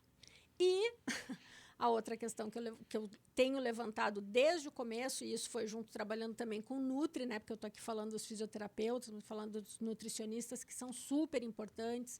Eu tive uma aluna de mestrado nutricionista, tive parceria com o Dr. Ivo Prola, que é um gastropediatra, mas que a gente trabalhava junto na equipe de MTN do hospital, né? Que foi muito legal, assim, me ajudar a pensar nas questões de fraqueza muscular, né? Que é própria do DPOC. Sim. E que, para nós, que era uma coisa que isso eu posso dizer porque na literatura não apareceu, acho que primeira vez nesse artigo que a gente publicou, dessa amostra aí, que é o problema de resíduo faríngeo. Eles, traduzindo em miúdos, os pacientes comem, quando a gente come, a gente costuma fazer uma deglutição para engolir um bolo alimentar, e tudo vai para o esôfago, e não pode ficar resto aqui na faringe. Por quê? Porque se ficam restos de alimento aqui na faringe, quando a via aérea abre de novo, o que vai acontecer até por ação da gravidade? O resíduo tende a penetrar na via aérea, né? E isso já tem evidência mostrando que sim, que resíduo é preditor de aspiração. Então, o achado principal desses pacientes estáveis foi resíduo e uma pobre constrição faríngea. Quer dizer que eles não... Vamos traduzir assim, mas eu também não medi, porque eu medi, eu não tinha... Isso era dado meu de exame que eu levei daqui do Brasil, então eu não tinha medido isso aqui, eu não tinha como medir. Mas eu vi, digamos, o que aparece lá na hora, que é pobre constrição faríngea e resíduo. Então, pensa, o paciente estável não aspira, mas ele tem um mecanismo de fechamento do vestíbulo laríngeo alterado e ele tem resíduo, ou seja, quando abre, tem resíduo ali, em diferentes consistências alimentares de líquidos que a gente testou. Então, o que eu tenho que fazer? Bom, eu vou ter que medir respiração junto, que é o que a gente vai fazer nesse projeto agora. Então, a gente vai fazer videofluoroscopia simultânea com pletismografia, né, medida da respiração com cânula nasal, para ver o que acontece nesse sentido, né? E é muito legal. Né, pô? O paciente DPOC é um ótimo exemplo do que você está falando do trabalho multi, porque, às vezes, o que você vê? O cara tem um problema pulmonar, procura um pneumologista e o médico acha que vai resolver o problema dele com medicamento. Melhora, mas não resolve. Aí ele fala assim, o senhor tem que fazer exercício, porque a reabilitação pulmonar é importante, porque o senhor vai ganhar músculos, porque o senhor vai ajudar na parte inflamatória, né? Porque o pessoal esquece que o DPOC é uma doença crônica, com inflamação crônica, isso vai levar a uma alteração crônica do metabolismo, inflamação crônica de baixo grau vai ferrar todos os músculos. Ele muitas vezes é desnutrido, não só pela doença, mas muitas vezes também porque ele não consegue comer direito pela falta de ar, dependendo do grau. E outra coisa que aprendi com as Nutris, né? Dietas aqui no Brasil e no Canadá também, ricas em quê? Carboidrato e açúcar, que no metabolismo vira o quê? CO2. Que ele vai ter que respirar para eliminar. Piora tudo. Então, pior, a gente... Nossa, isso que eu vou falar agora é super empírico, não foi pesquisa que a gente fez, mas em estando no programa de reabilitação pulmonar e a Nutri estando lá e identificando isso, a gente começou a fazer orientações, não é da dieta. Não, vamos tentar diminuir, fazer substituições do macarrão, porque é comer macarrão, batata e arroz e pão, né? Vamos tentar, que todo mundo gosta, eu gosto, todo mundo gosta, mas enfim. E os pacientes começaram a voltar falando que eles estavam se sentindo diferente. Entende? Então, minha pesquisa não avançou por aí, mas sabe? De ver que dessa coisa da dieta. Então, assim, dizer, o paciente com DPC aspira porque ele não coordena a respiração e deglutição, é muito pouco e não tem evidência disso ainda, né? Então, tem outras coisas que a gente precisa pensar, porque é um paciente muito complexo. Muito complexo. E sabe que a outra coisa que eu tenho para compartilhar, que é muito legal... primeiro, deixa eu contar para vocês, é super difícil conseguir recrutar paciente para fazer pesquisa no Canadá, tá? Indivíduos saudáveis e qualquer outro paciente. Porque as pessoas lá, elas te respondem assim, eu não sei se eu quero ir, entendeu? Eu tenho que falar da minha realidade. A realidade em Santa Maria, sendo um hospital universitário, que era referência para toda uma região do Rio Grande do Sul, os pacientes, na hora que eles são convidados para fazer alguma coisa no hospital universitário, eles aceitam, porque eles querem... É um jeito de eu estar lá, de eu conseguir meu atendimento. Né? Não deveria ser assim, mas é o que acaba acontecendo. Mas aí o acesso à saúde dá essa possibilidade do paciente aceitar ou não. Exatamente. É um hospital-escola, se infere que você está fazendo pesquisa. Claro que se trabalha com consentimento, sem consentimento não se faz, mas enfim. Mas lá é muito difícil de recrutar. E em os pacientes de DPOC sendo pacientes que não têm percepção, não estão conscientes dessa dificuldade da informação sobre a questão da deglutição, mais difícil ainda, tá? E eu quero os pacientes graves, eu não quero os leves, eu quero os graves, né? Claro. E um trabalho que eu acabei tendo a oportunidade de fazer agora, eu tô falando, tem umas coisas aí, estamos aqui falando de evidência, eu vou falar do universo, mas, cara, tem uma hora que eu só posso entender que o universo conspira. Eu conheci uma pessoa numa conferência, na Canadian Respiratory Conference, que é uma professora que dá aula para os terapeutas respiratórios que a gente tem lá, né, no Canadá, numa universidade numa outra província, em Manitoba, e ela é colombiana. E ela apresentou um trabalho lá de tradução de instrumentos, tarará, e teve um webinar da sociedade, porque eu me filiei à sociedade, a Canadian Thoracic Society, para estar junto com as pessoas para conversar sobre isso. E me pediram para eu ser moderadora de um webinar que ela ia apresentar, e ela apresentou lá tudo que ela fez de tradução para o espanhol em todos os países da América Latina, e não fez em português. E no Brasil. Por que você não fez? Ela, porque eu não sei português. Eu falei, enfim, a gente acabou conversando mais. E lá pelas tantas, ela me contou, vou receber um pós-doc que é fisioterapeuta do Brasil. Eu, nossa, então tá, dá meu nome para ele, se precisar de alguma coisa. A gente está em províncias diferentes, mas enfim. E aí, que é o Antônio, eu vou falar desse podcast para ele, Antônio, estou falando de ti. O Antônio, o projeto dele é tentar implementar um programa de reabilitação pulmonar online. Porque tentar fazer maior adesão, mostrar a eficácia do programa online, né, por conta da pandemia, e também milhares de outras coisas, custo, essas coisas. E aí, a gente conversando, mas o que tu faz, o que eu faço, por que eu estou, né, falando desses pacientes, se abriu a possibilidade da gente incluir no programa dele uma sessão educacional sobre o manejo da disfagia para os pacientes do programa de reabilitação pulmonar. Legal.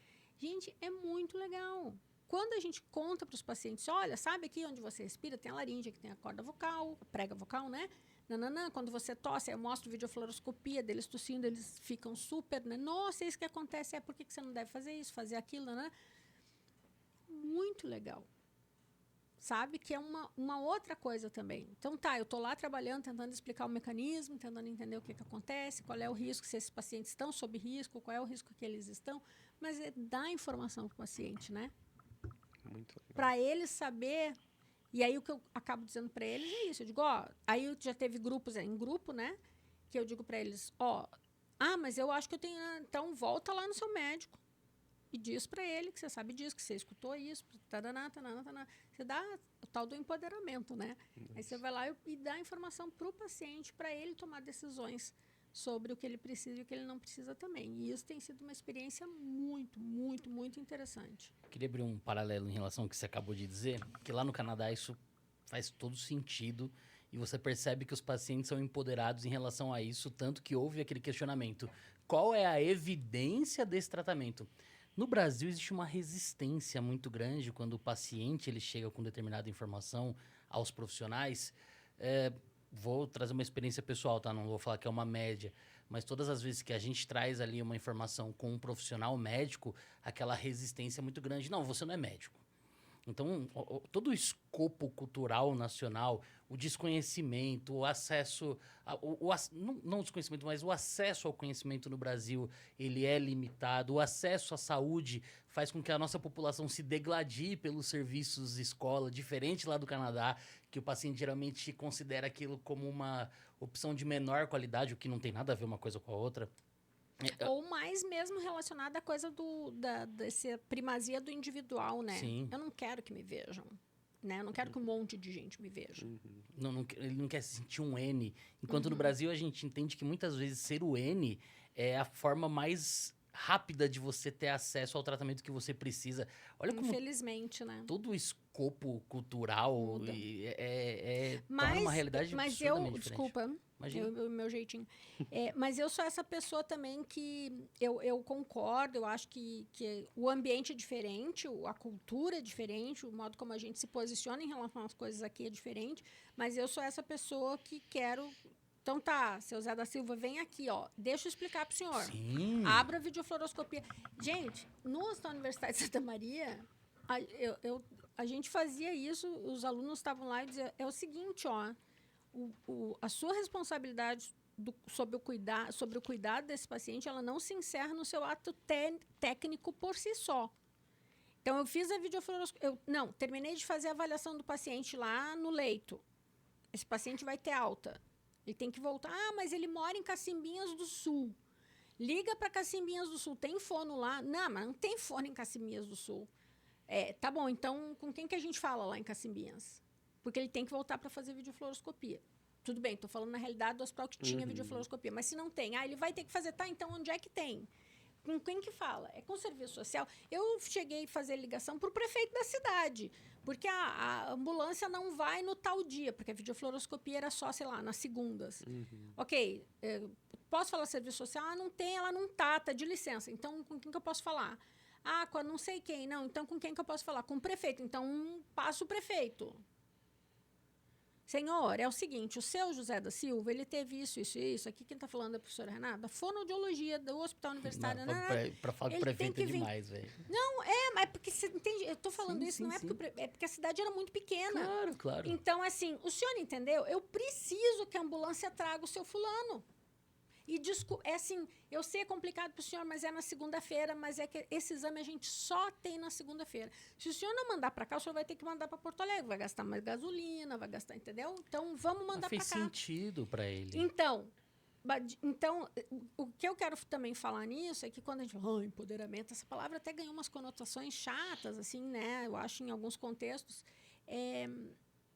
É por isso que eu gosto de falar disso. Eu sou pesquisadora. Hoje eu só trabalho fazendo pesquisa. Às vezes eu tenho que explicar para as minhas tias, por exemplo, que me visitaram. Mas o que é mesmo, Renata, que tu faz lá? Por que mesmo que tu foi para o Canadá? Então, né? Fala que você é cientista. Mas pra aí fica certo. mais, entendeu? A minha mãe querida, né? Enquanto eu estava no hospital e trabalhando e tinha aluno, tudo bem, e tinha paciente, ela disse, tá, Renata, mas daí, se não tem paciente, o que tu está fazendo, né? Meu Deus. Então, assim... Eu estou falando isso porque é isso, assim, eu estou lá nesse lugar de cientista hoje, eu queria estar lá, eu acho que foi um planejamento até de carreira, foi uma construção, né, que me levou para esse lugar, que me faz feliz hoje, eu quero fazer isso na minha vida, né, mas essa Renata é a mesma que estava lá no telefone, entendeu? Ligando para falar que o paciente tem que fazer, que você tem que traduzir a informação para o paciente, né? Era muito engraçado quando, por exemplo, teve casos, porque a gente é portador de boas notícias e de não tão boas notícias também. A gente não faz só, que legal, o paciente comeu, voltou a comer, como eu amo a fono, né?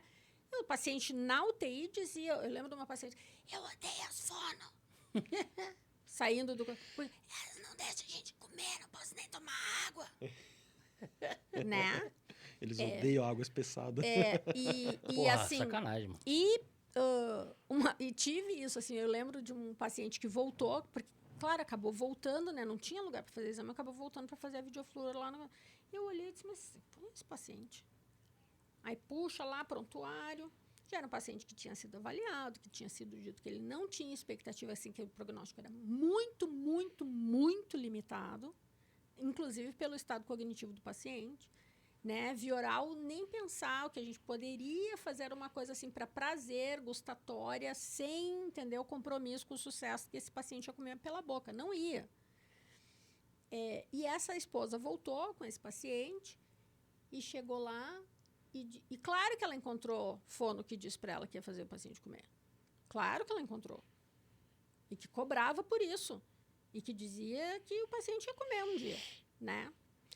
E ela chegou lá, eu não estava na sala, estava residente fazendo, né, o exame. Ela disse, não, porque teve uma doutora aqui desse hospital aqui, que disse que o fulano não ia comer. E falou que ele não ia comer, mas olha, a fono que está atendendo ele agora diz que ele já está conseguindo 2 gotas. Comer 2 gotas de sei lá o quê, né? E eu lá dentro, né?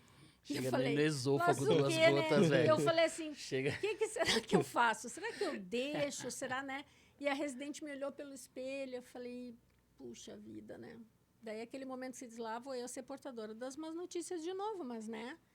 E aí eu fui lá e disse, tudo bem, como é que tá a senhora e tal, não sei o que, vi que a senhora tá falando, tratamento do seu fulano, para que ele veio mesmo pro exame? Aí você, né? Porque, de novo, eu acredito, entendeu? Eu não, vamos de novo, né? E tal. E ela falou, não, e daí, essa doutora, ela disse que ele não ia comer, que não tinha, mas olha só, quer ver? Ela falou, fulano, chamava para mostrar que ele atendia, e o paciente não estava sintonizado no DAI, entendeu? Estava... Então, mais uma coisa, não tinha nem indicação de fazer aquela videofluoroscopia justamente pela limitação cognitiva, porque você precisa de um paciente alerta para fazer videofluoroscopia. Senão, né? Como é que vai obedecer, seguir, engolir, tarará, o risco? Porque o exame de videofluoroscopia é um exame de estresse. Você vai provocar aspiração. Você quer provocar aspiração.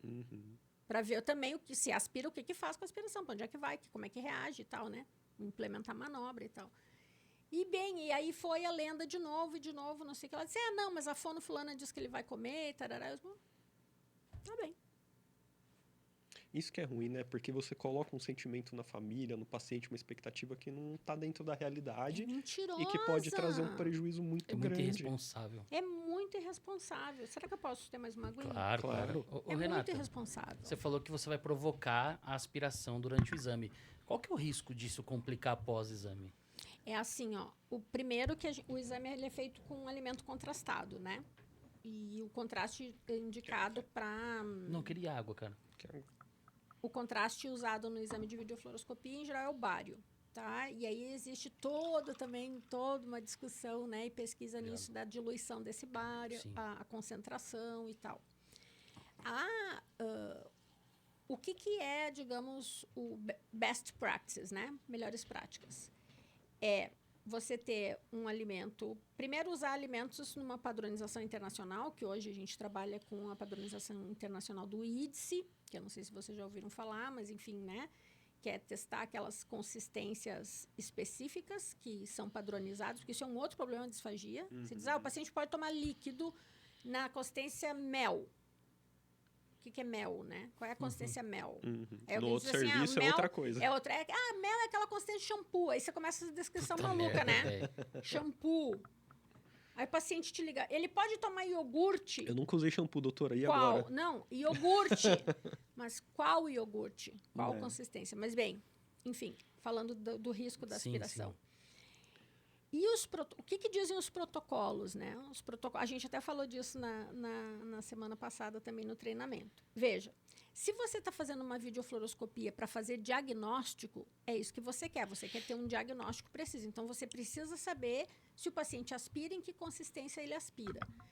A consistência indicada para começar um exame para diagnosticar a disfagia é a líquida, que é a mais difícil. Porque se ele aspirar na líquida, você já tem ali um bom indício. Só que existe, digamos, uma contracorrente, baseada em alguns estudos também, que diz, não, você tem que começar pela consistência de segurança do paciente, que é a que ele consegue, que dizem ser o pastoso.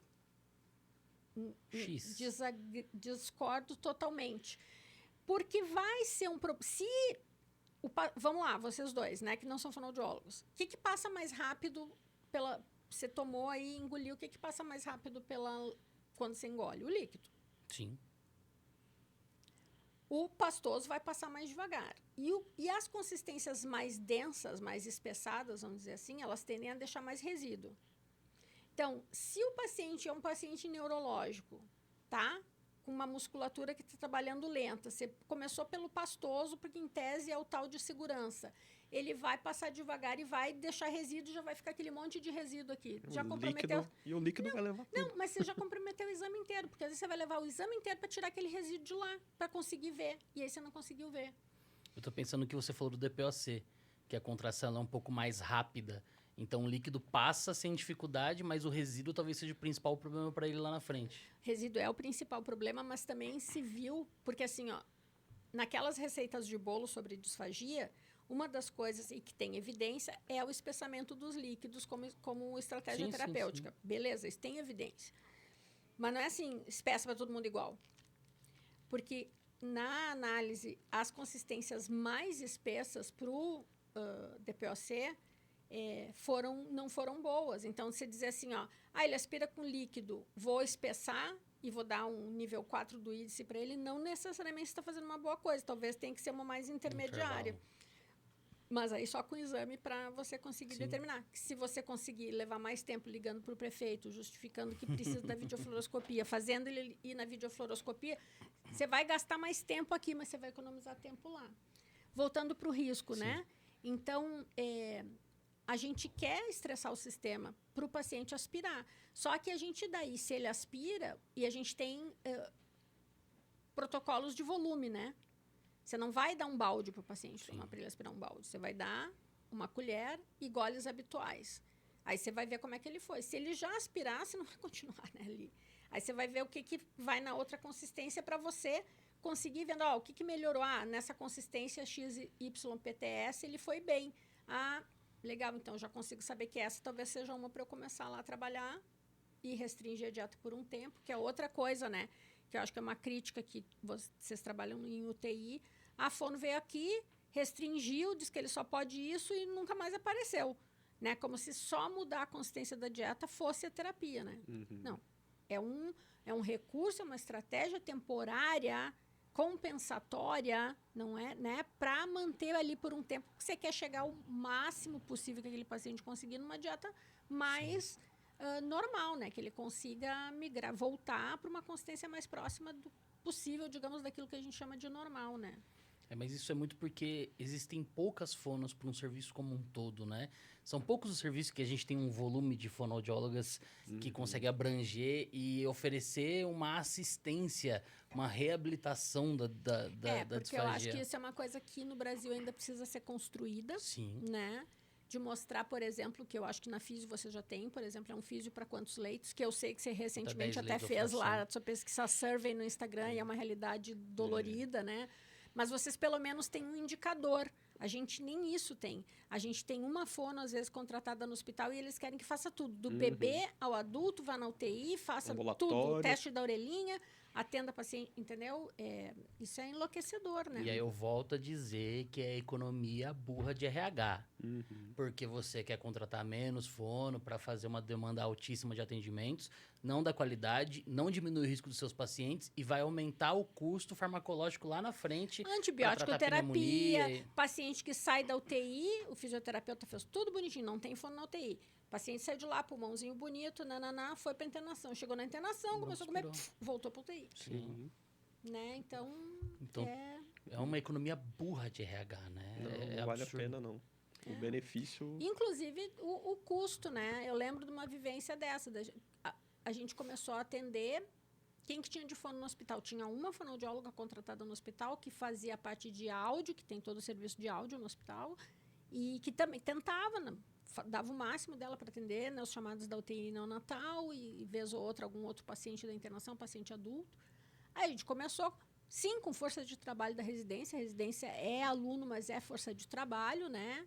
E começamos a trabalhar com os residentes. Eu lembro que quem fazia sobreaviso era eu comigo mesma, né? No final de semana, instituí isso. Então, eu era professora, eu podia estar lá para... Né? Mas o que eu queria? Eu queria trazer a fono para um lugar de necessidade, mostrar que a gente tinha de fazer a diferença no hospital. E, claro, a idade dá isso para a gente, né? A gente não é bobinha, a gente começou a registrar a produção. Quantos pacientes a gente estava vendo, quantos pacientes a gente estava vendo, quantas vezes a gente viu o paciente. Quando o hospital, né, passou por um novo modelo administrativo de gestão e tal, e foi abrir concurso, na planilha lá, a coordenadora do curso estava na reunião, me mandou um WhatsApp, né? Renata, eles estão dizendo que eles vão abrir uma vaga só para fonoaudiólogo porque não tem demanda. Eu, oi? Peraí que eu vou te mandar a demanda. Aqui, ó. Liguei para a menina do setor, que eu nem me lembro o nome, e falei, olha só, aquelas planilhas, me manda agora. Mandei. Naquela vez, viraram 8 vagas. Uau! E hoje eu acho que são mais de 8 fonoaudiólogas lá, porque daí o que aconteceu e 8 vagas e virou assim, ó, o TNL dizendo, não, para aí, a primeira é para nós. Não, e vai aumentando a demanda. A primeira é para nós, porque nós não precisamos ficar assim, tem portaria do SUS que diz que é obrigatório a presença de fono no TNL. Bota lá.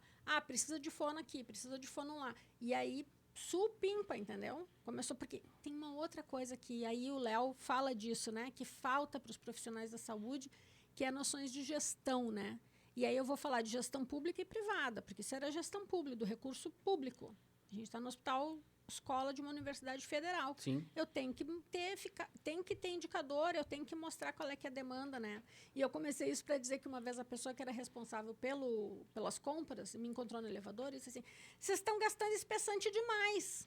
A gente está comprando muito espessante agora. Aí eu falei para ela, e você já deu uma olhadinha se está diminuindo o número de dias de uso de dieta enteral? Falei para ela. Será que os pacientes estão indo para VO mais rápido? Aí ela me olhou. Porque, né?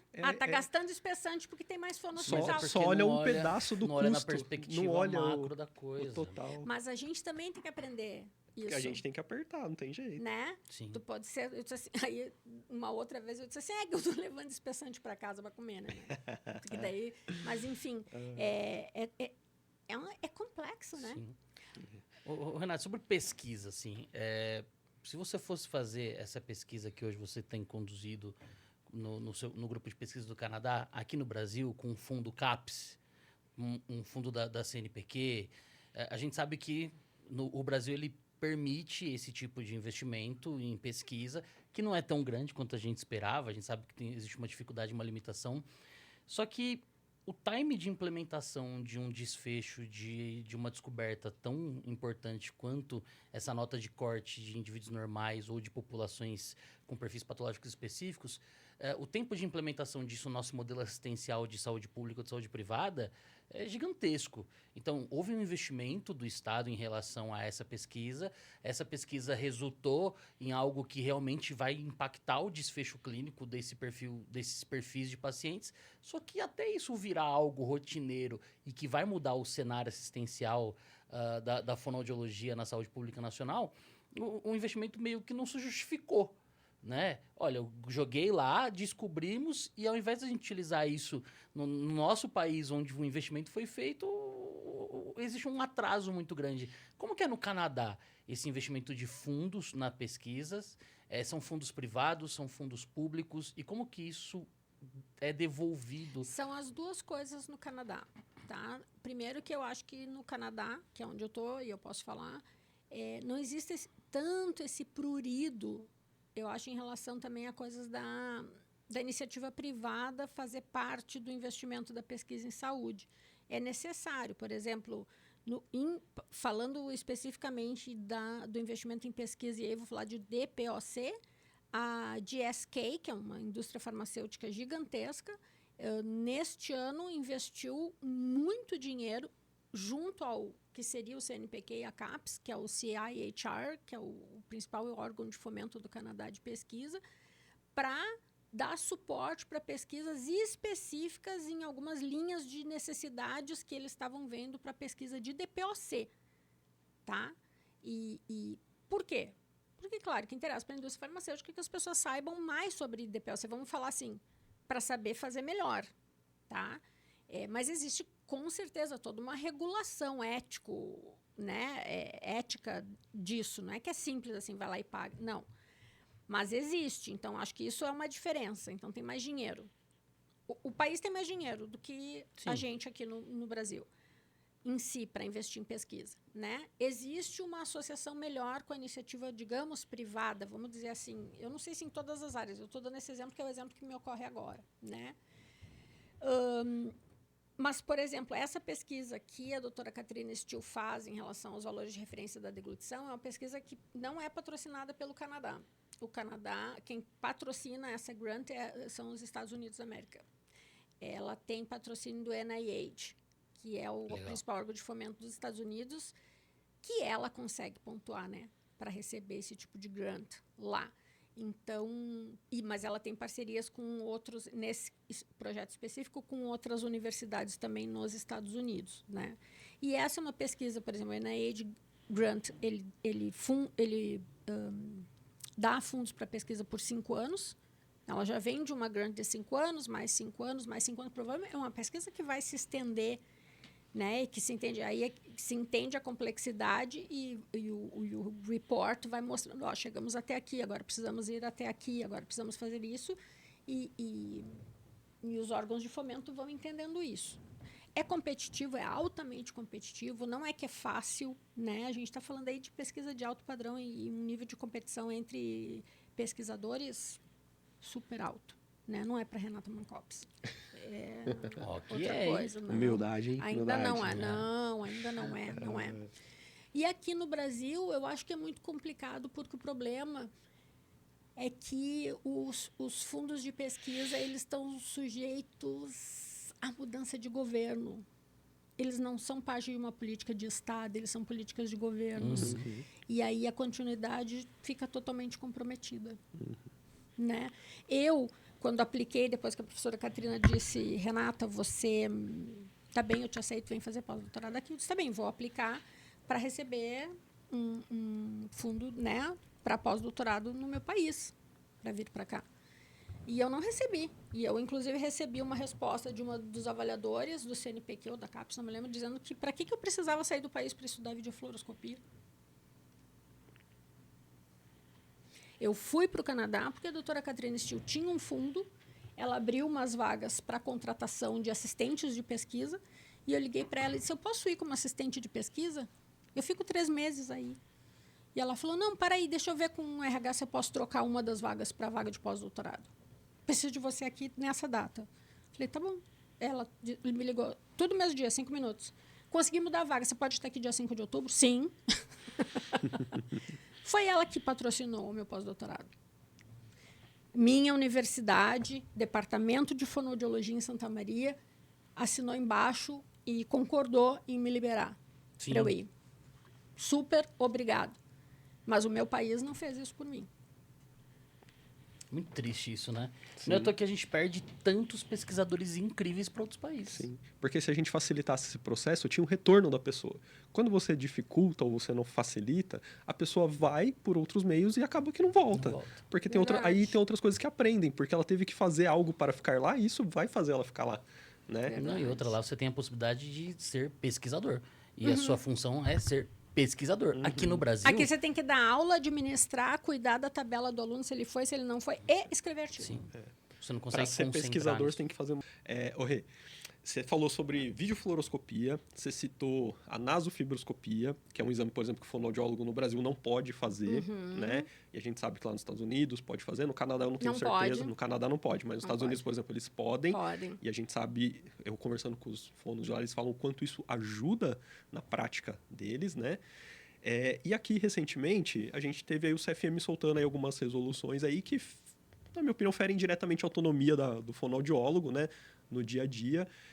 Queria saber como que foi, assim, você estando lá longe e com a realidade lá, a realidade daqui, como que você recebeu isso, como que foi? Eu recebi muito mal e com muita tristeza a notícia de que no Brasil isso está acontecendo, porque isso é absolutamente... não faz sentido, né? Não faz sentido. As pessoas deviam estar ocupadas com outras coisas. Eu acho que se eu contasse sobre isso para alguns dos colegas lá, eles iam dizer, quê? Por quê? Pra quê? Porque os papéis estão bem desenhados. Eu não vou dizer que é tudo maravilhoso. Eu faço parte da Canadian Thoracic Society, eu sou membro, eu acho que eu sou a única fonoaudióloga membro da sociedade. Comecei nos eventos, fui da comissão científica da conferência do ano passado, e um respirologist famoso, né, do Canadá, quando a gente estava fazendo o debriefing depois da conferência, e eu estava moderando uma mesa que era sobre tosse, né? Eu faço parte do grupo de trabalho sobre tosse lá, com os respirologists, fisioterapeutas, terapeutas respiratórios, né?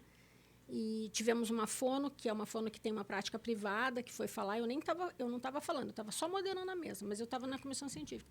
E ele disse assim, no debriefing sobre o congresso, né, no último dia, gente, e as fonoaudiólogas? Alguém sabe me dizer, assim, por que essa mesa, por que elas estão aqui? Eu disse, nossa, doutor, que excelente pergunta. E conversei com ele, né, e disse, olha, eu sou fonoaudióloga. Ele, você é fonoaudióloga? Sou, né, a gente está aqui, acho que a gente tem que criar mais oportunidades para a gente conversar junto. Sua pergunta é totalmente pertinente, o senhor não conhece direito o que a gente faz, né? Mas, assim, então, a gente tem que conhecer. Ninguém pensou assim, essa fonoaudióloga está aqui, vai querer fazer o que eu faço.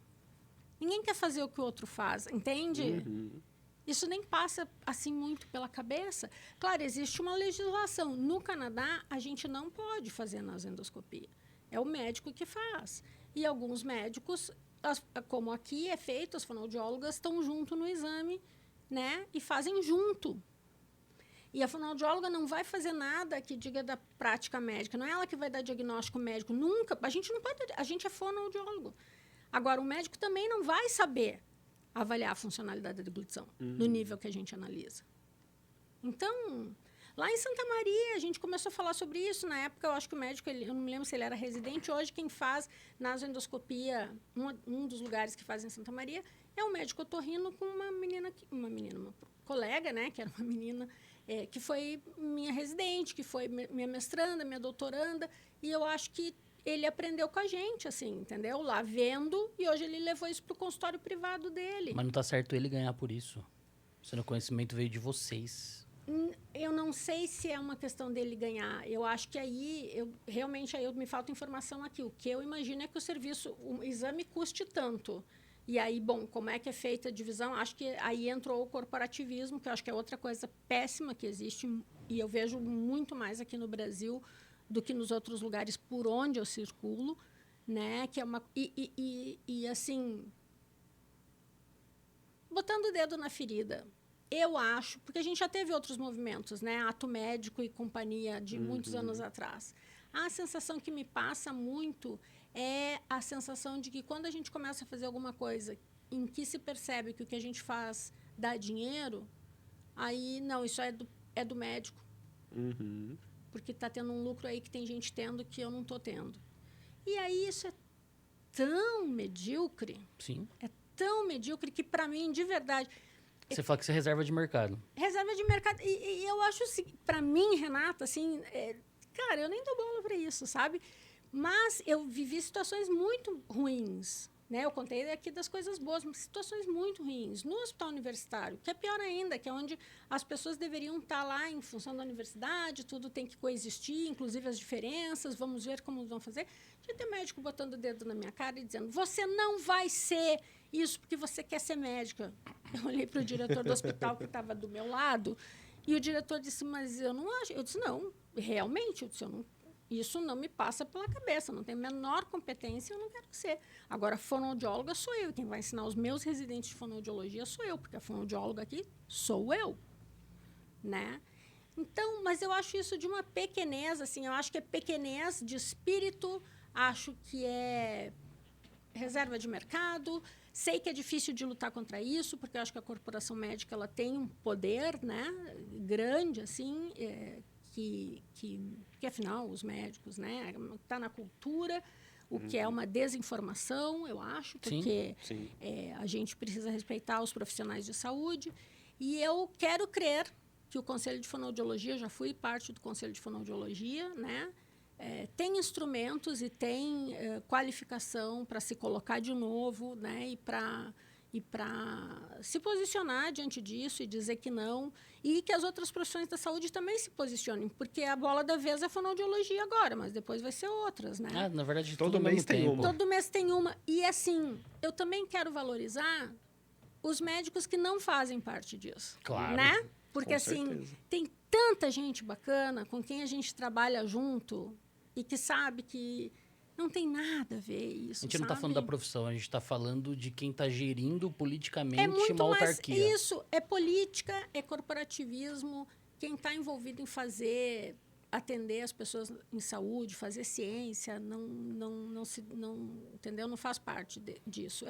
É um retrocesso, são steps, né? São passos para trás e que eu dou maior força para todas as minhas colegas que estão no Brasil e que estão se posicionando. Eu me posiciono, né, no sentido daquilo de em sendo parte da profissão, lamentando profundamente isso. O lance principal é totalmente corporativista, até porque o CFM não abrange outras profissões. Não. Então o CFM não Como pode é que vai falar legislar?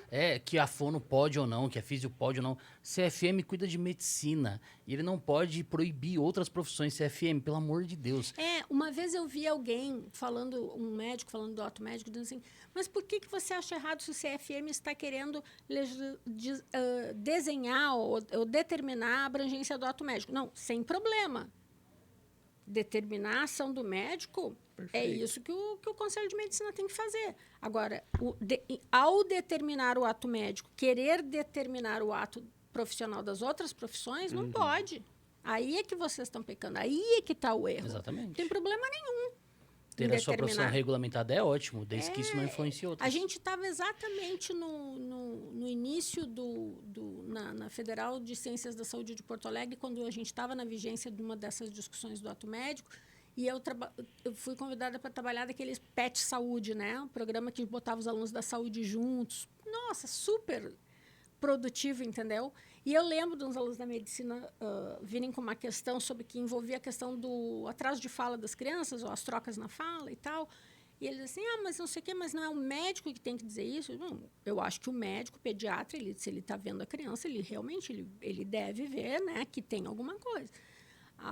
E encaminhar para uma fono, ou, né, ou se a mãe vem com a questão, para o médico, ele tem que dizer alguma coisa sobre isso, porque ele sabe sobre desenvolvimento de criança, com certeza.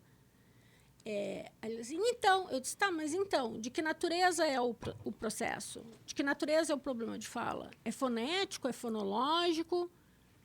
Aí eu comecei, né, a trazer... Aí ele começou a ter um problema de fala. Aí ele olhou e disse assim, sabe por quê? Veja, você faz um curso de medicina em 6 anos, medicina. Residência, né? Pensa no volume de conhecimento que você tem que administrar. Você não tem tempo para estudar isso. Se botar isso, sua faculdade é interminável de medicina. Se quiser ser o senhor todo-poderoso de todo o conhecimento que existe no universo. Não tem como. Né? A fono sabe disso. E a fono sabe disso porque foi beber na fonte da linguística também. Então, o conhecimento é assim. E não tem problema nenhum o médico não saber nesse nível de detalhe, porque não tem que saber. Não é dele. Exatamente. Mas a fono tem que saber. E é dela que faça isso e faça bem. E não é do linguista, porque o linguista não é terapeuta. Cada um tem o seu lugar, né? O legal, assim, a justiça tem entendido isso. Todos os pareceres contrários dos conselhos multiprofissionais que fazem oposição a esses documentos estapafúrdios do CFM, sempre a justiça dá parecer favorável aos conselhos multiprofissionais, porque você tentar cercear a autonomia de uma profissão não é legítimo, tá? A grande questão é que a população ainda não entende. E a gente tem que explicar para a população. E a gente tem que explicar para a população. Ivens, vocês devem se lembrar, eu me lembro quando eu comecei, né, anos idos de 1900, a coisa da aspiração de vias aéreas, né? Uhum. Não, mas a fono não pode fazer aspiração. Quem que vai aspirar? Daí eu falei, daí a gente falava assim, não, tá. Daí o paciente ia para casa e ensinava o familiar a aspirar. Ensinavam o familiar a aspirar. Mas a fono não podia. Eu disse, gente, se o familiar, que não tem nenhum conhecimento técnico, científico sobre isso, aspira um paciente, por que a fono não pode aspirar? Pois é. Eu não estou falando para qualquer fono, sem ser formada ou treinada para isso, faça, pelo amor de Deus. Mas, assim, se disfagia, daí, né, que disfagia começou a ser... É um campo de trabalho da fonoaudiologia. Eu fui do grupo de trabalho que começou a instituir as regulamentações, a resolução que determinava a atuação do fonoaudiólogo na disfagia. Bom, é um profissional que precisa ter conhecimento para fazer aspiração de vias aéreas superiores, se vai trabalhar na disfagia. Né? Tem fono que vai trabalhar em outra área, não precisa disso. Sim. Mas esse que vai trabalhar nisso precisa saber disso. Tanto se que tem um profissional que entende via aérea, é fono. Não, tanto que tinha um hospital aqui em São Paulo que fono tinha que atender com o físio. Pro físio hospital rico, né? Porque se o hospital pode pagar a fono e a físio para estar junto, para ver um paciente ao mesmo tempo só porque tem que aspirar... Não, mas paga mal a fono e o físio. Que tempo mal gasto, né? Poxa. Dinheiro mal investido. Não é? Absurdo.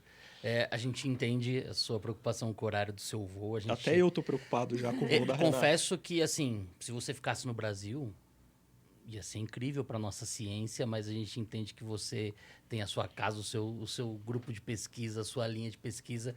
Então, a gente não quer estender o nosso bate-papo, mas, assim, não consigo trazer com palavras a gratidão que eu tenho de você ter enriquecido a nossa discussão e ter trazido informações tão brilhantes nesse cenário aqui no Passando Plantão Podcast. Tenho certeza que o pessoal da Fono vai ficar maravilhado com tudo aquilo que a gente discutiu. Obrigado, Renata. Obrigada a vocês pelo convite, obrigada pelo papo, estava ótimo. Eu adoro falar, vocês já viram isso. Eu também ficaria aqui por horas, mas eu realmente não posso perder o voo.